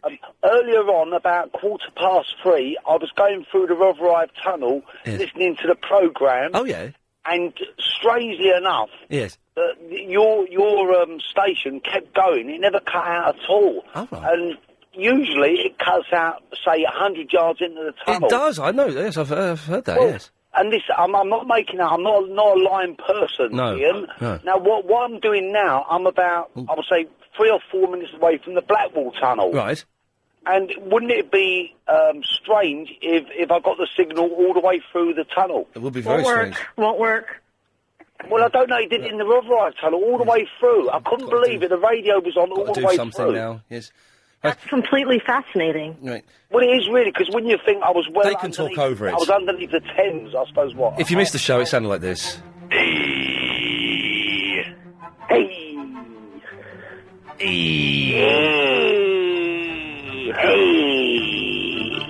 I think it's only fascinating people who use tunnels.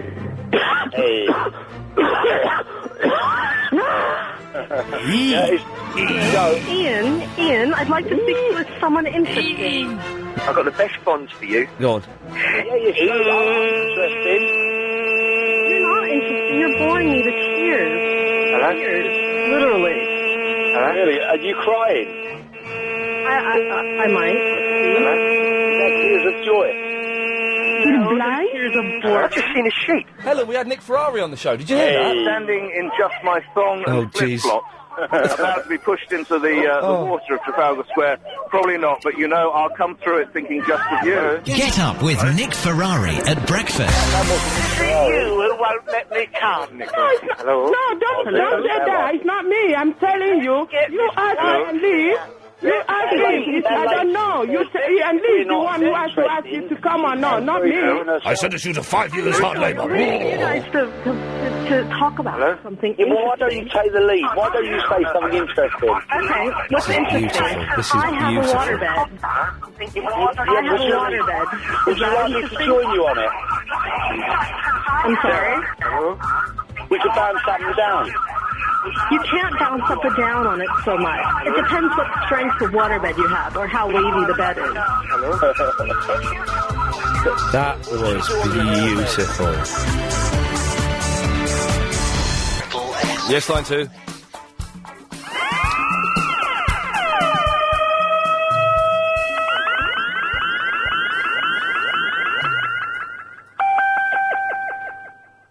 Whoa. That was crazy. It was good, wasn't it? How are you? Good. Did you have a good weekend? Is it Arab? Yeah. Hello, mate. Yeah, I'm fine. I had a great weekend. What about you? Yeah, it was alright. I wanted to talk to you about something. Oh, yeah, go on. Maybe a topic for tomorrow's show. Yeah. Right, I heard something very, very horrible today. Oh, God. You know when you die? Yes.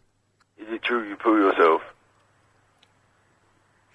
Is this true? This is true in some cases, yes, because Right. you relax your muscles and everything comes out, yeah. Is it all the time, or is it just if you've like had a massive meal, like if you say you went to like Burger King or McDonald's before you die?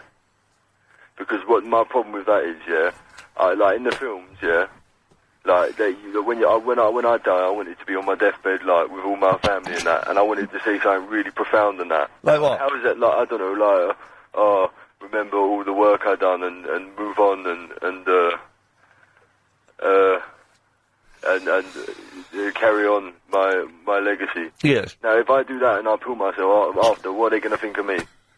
The last thing they're going to remember is, oh, he smells of poo. And I don't want to do that to them. Do you know what I'm saying? I do know what you're saying. I don't think that there's a way around that. What are we going to do about this? Just well, don't... It's time of the show, man. You've got to do something about this. Don't eat. What? Don't eat again. But even then, a bit of wee-wee comes out. Oh, no. That's worse. No, it's not. I'll let you think about it, and I'll see if anyone's got any suggestions. Thanks. Thanks, Eric. Bye-bye. It's true, apparently. I think we mentioned it the other week, very briefly, actually. Line 3, you're on the wireless. Hello, Ed. Oh, hello, Graham. You're right. How are you? Yeah, very well, Graham. What can I do for you? Christmas, Ed. Yes. The birth of Christ, Ed, you know? Yes. Ruined, Ed. Why has it been ruined? Christmas carolers, Ed. Yes. Little kids, Ed. Little sods, Ed. Running around Croydon, Ed. All right, steady on, yes. Causing mayhem, you know? Yes. I was watching Taggart, Ian. Taggart? Reruns of Taggart, Ian. Yes, Graham. And they sprayed the poo jab, Ian. Right. Yes, the Verindo impersonator. Who's this? The Verindo impersonator. Shut your face. You're not the real Graham? Yes, I am. I'm the real Gab. No, you're not. Intimidating me. I know it's you. Who is this? That's the real Graham. You're not writing poo jabs in my garage. Hello, Graham. I know it's got something to do with you. Who is this? Hey, Graham. Hello, it's today, Graham. Who is this? Hello. It's a Graham impersonator. No, I won't be poked at. Is this Graham? Yes. Who is this? Ian, put me back on, you know? Leave me alone. I'm the real Graham. Shut your face, Graham. You know? Good and proper. You know? Yeah, Ian. Who is this, Verinda? It's the Verinda impersonator. No, this is Graham. This is Graham. No. Actually, I'm Graham. Actually, I'm Graham. No. Ian.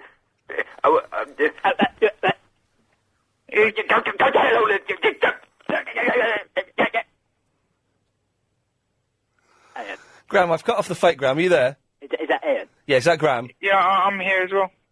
Go away, Verinda. And I'm the Verinda impersonator. You go away. Who do you think you are, Verinda? Shut your face. Yeah, you already said that. You're the sod that put the poo jab. You in Croydon, you little sod. Right, okay, steady on now. Line 5. Line 5? I think I put line 5 on speakerphone. Hang on, I might be able to move. Stay there, line 5. Oh, no, I lost it. Try again, line 5. Line 1, you're on the wireless. Speakerphone. Hang on, I might be able to... Yes, it's you! Hello? Hello? Hello, Ian. Hello. I think your show's a bit rubbish. You're wrong. Well, it's okay, because today you sort of stole some of Clive's listeners. He's better than you.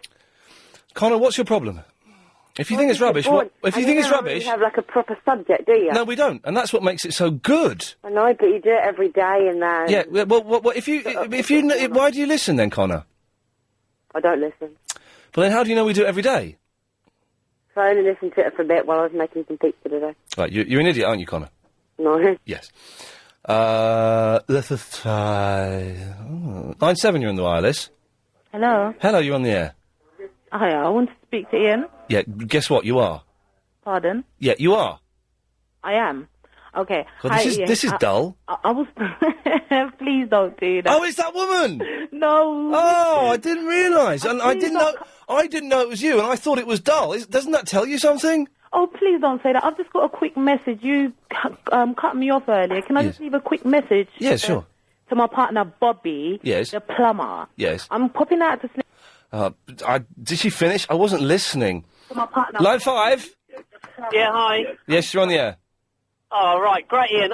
I'm probably going to be a bit boring for you, but I need to know how the Nintendo Wii is. Brilliant. tell me more. I mean, was it the business? Is it worth getting? I only had a quick session on it last night. First of all, it's only 180 quid, so you can't go wrong for that. All I played was the sports games that come with it, that are kind of like demos, so it doesn't really give you the full thing. But it shows you how the controller works, and it's going to be amazing. I mean, are we talking... You're going to buy one and still want a PlayStation 3? No. What you want is... This is what everyone should get. Get the Wii and get a 360. Forget the PlayStation 3. Yeah, that's only because you've got a 360. Once that PlayStation 3 comes out, you'll be gagging. I'm not paying 600 quid for one. They're not 600 quid. Yes, they're 450 quid. No, they're not, mate. They're closer to 600. No, they're not. Only on eBay. No, the PlayStation 3, when they come out, when they're released, they will be closer to 600 quid. You're wrong. Sometimes I wonder if you know what you're talking about. They're definitely not. Listen, you've asked my opinion, and I've told you. And I've told you the facts. Don't bother with a PS3. Get an Xbox 360. It's better. Get a Wii. That does a completely different thing. Bob's your uncle. Yeah, now get lost. Line 7, you're on the wireless. Bonjour, Senator. Is it B? Yes, sir. Hello, B. Where have you been?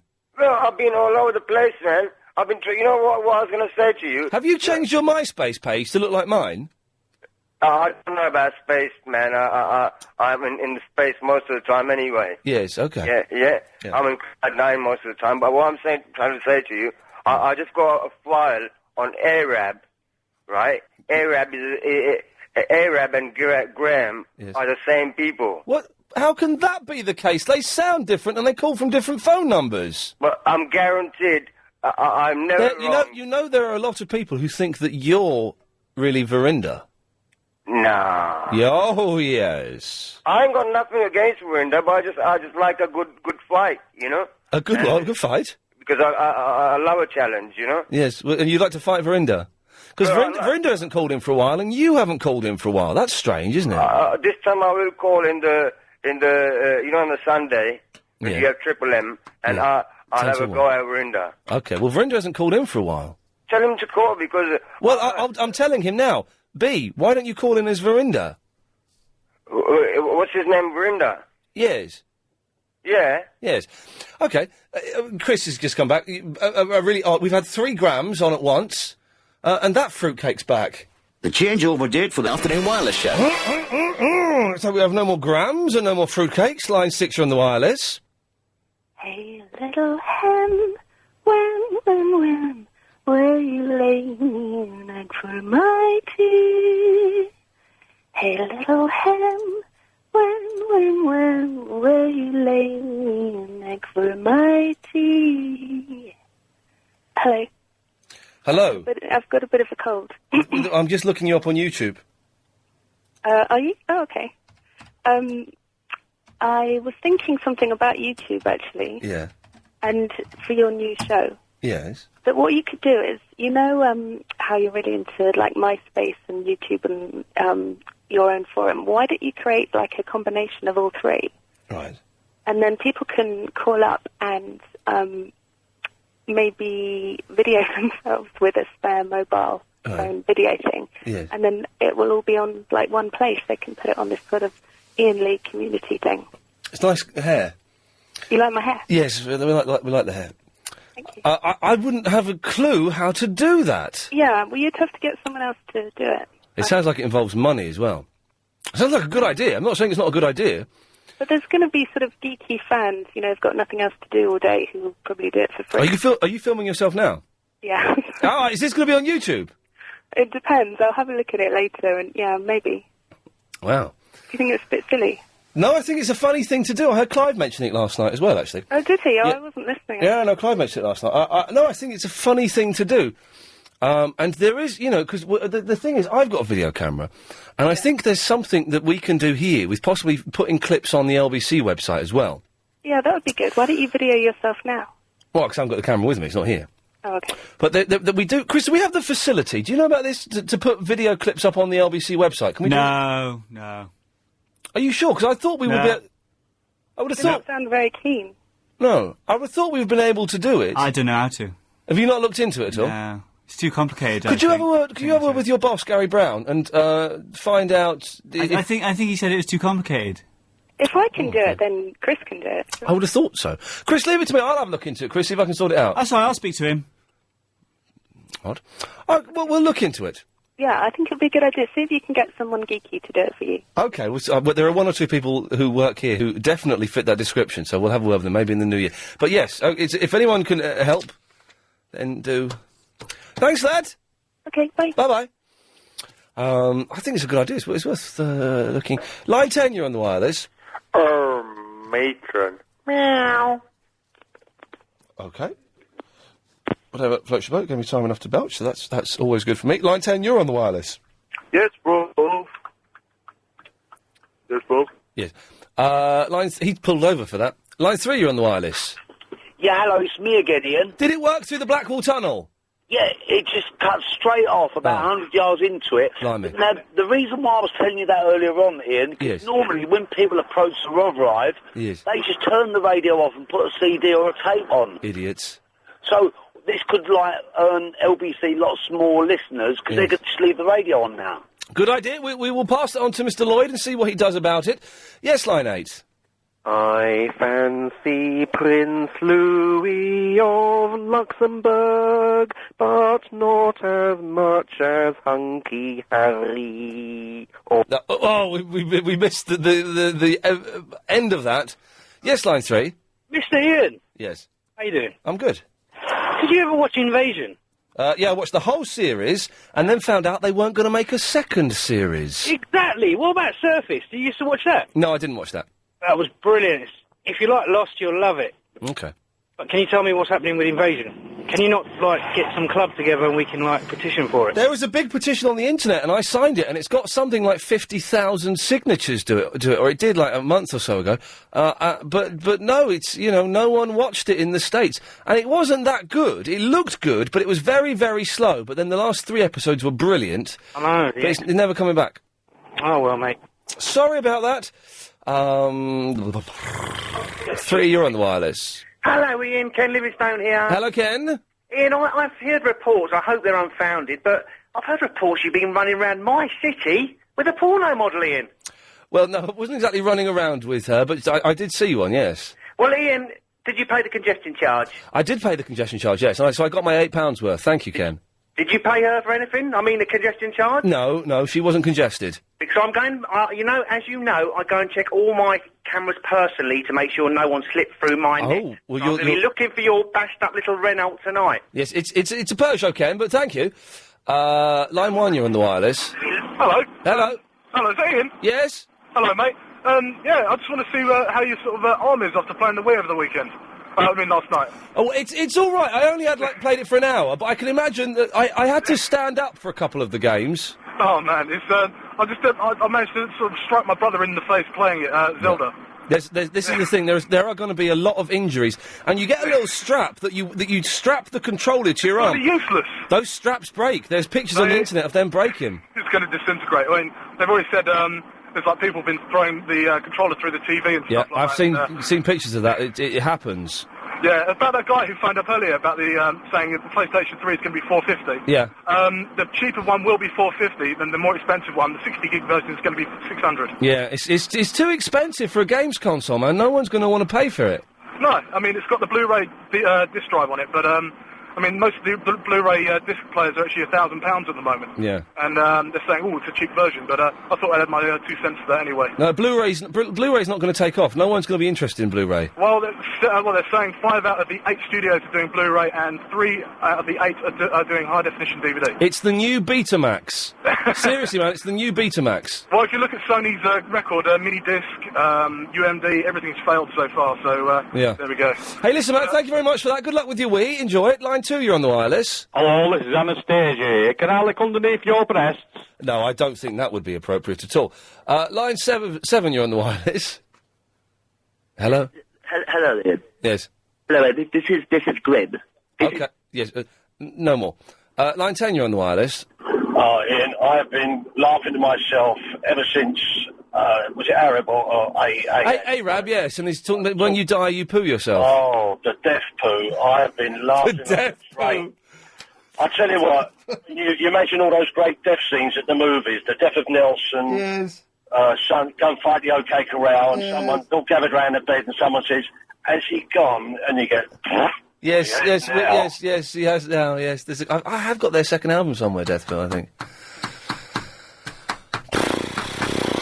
Line 9, you're on the wireless. Hello. Hello. Is that Ian? Yeah, you're on the air. It's really good to talk to you, and I really do think your show is absolutely brilliant. Thank you. Thank you very much. Goodbye. Bye-bye. Put the phone down. Good lad. Carl Kennedy tonight, of course. Accidental trespass. Accidental trespass. We know what that means, don't we? It's one of his songs. Yeah. Where is he playing tonight? We should plug it, shouldn't we? The Islington Academy. And I know where that is. I've been there. Yeah, me too. No, you haven't. I haven't been there, actually. Nor have I.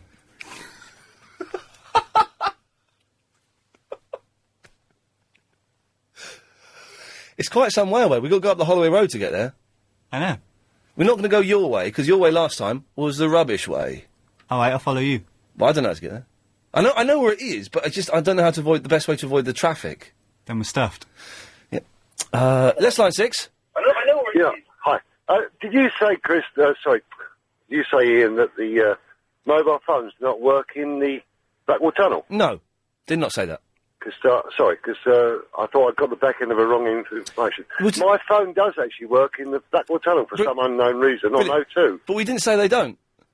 Ah, right, okay, sorry, I missed the back end of the conversation. Thank you. The phones work on the Underground in Paris. You can use phones on the Underground. It's incredible. I was sitting on the train thinking there's something odd about this. They're all on their phones. Yes, line 7. Hi, Ian, it's Sarah. Hello, Sarah. Hello, darling, how are you on this great day? I need to go to the loo, but apart from that, I'm fine. Oh, I needed to do that. Yeah, I went.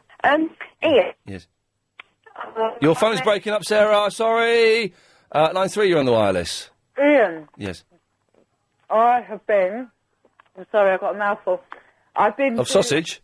No, cheese on toast, actually. I've got a mouthful of sausage. Yes. Oh, that's funny. It was just I there. thought you'd be It's just interested to know that I've had a couple of glasses of wine at a 4- and 5-year-old's Christmas party. Oh, right. What there was booze at a 4-year-old's party? Can you believe that? Brilliant.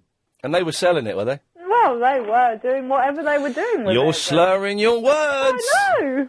Unbelievable. Terrible, Disgusting. isn't it? Disgusting. As well as being guilty, I'm also as well. Yes. Right. And finally, line 4, you're the last call of the day. Hello? Hello. Oh, hi. It's Sarah here. We've only got 5 seconds. Okay, I just phoned to say goodbye. Thank you. So, stick around, because if you're not going to go to Carl Kennedy tonight, then may I suggest you listen to Clive Bull at 8, Big Quiz at 7, Nightly News coming up next. I shall see you tomorrow at 3. I thank you. This show is completely... If Ian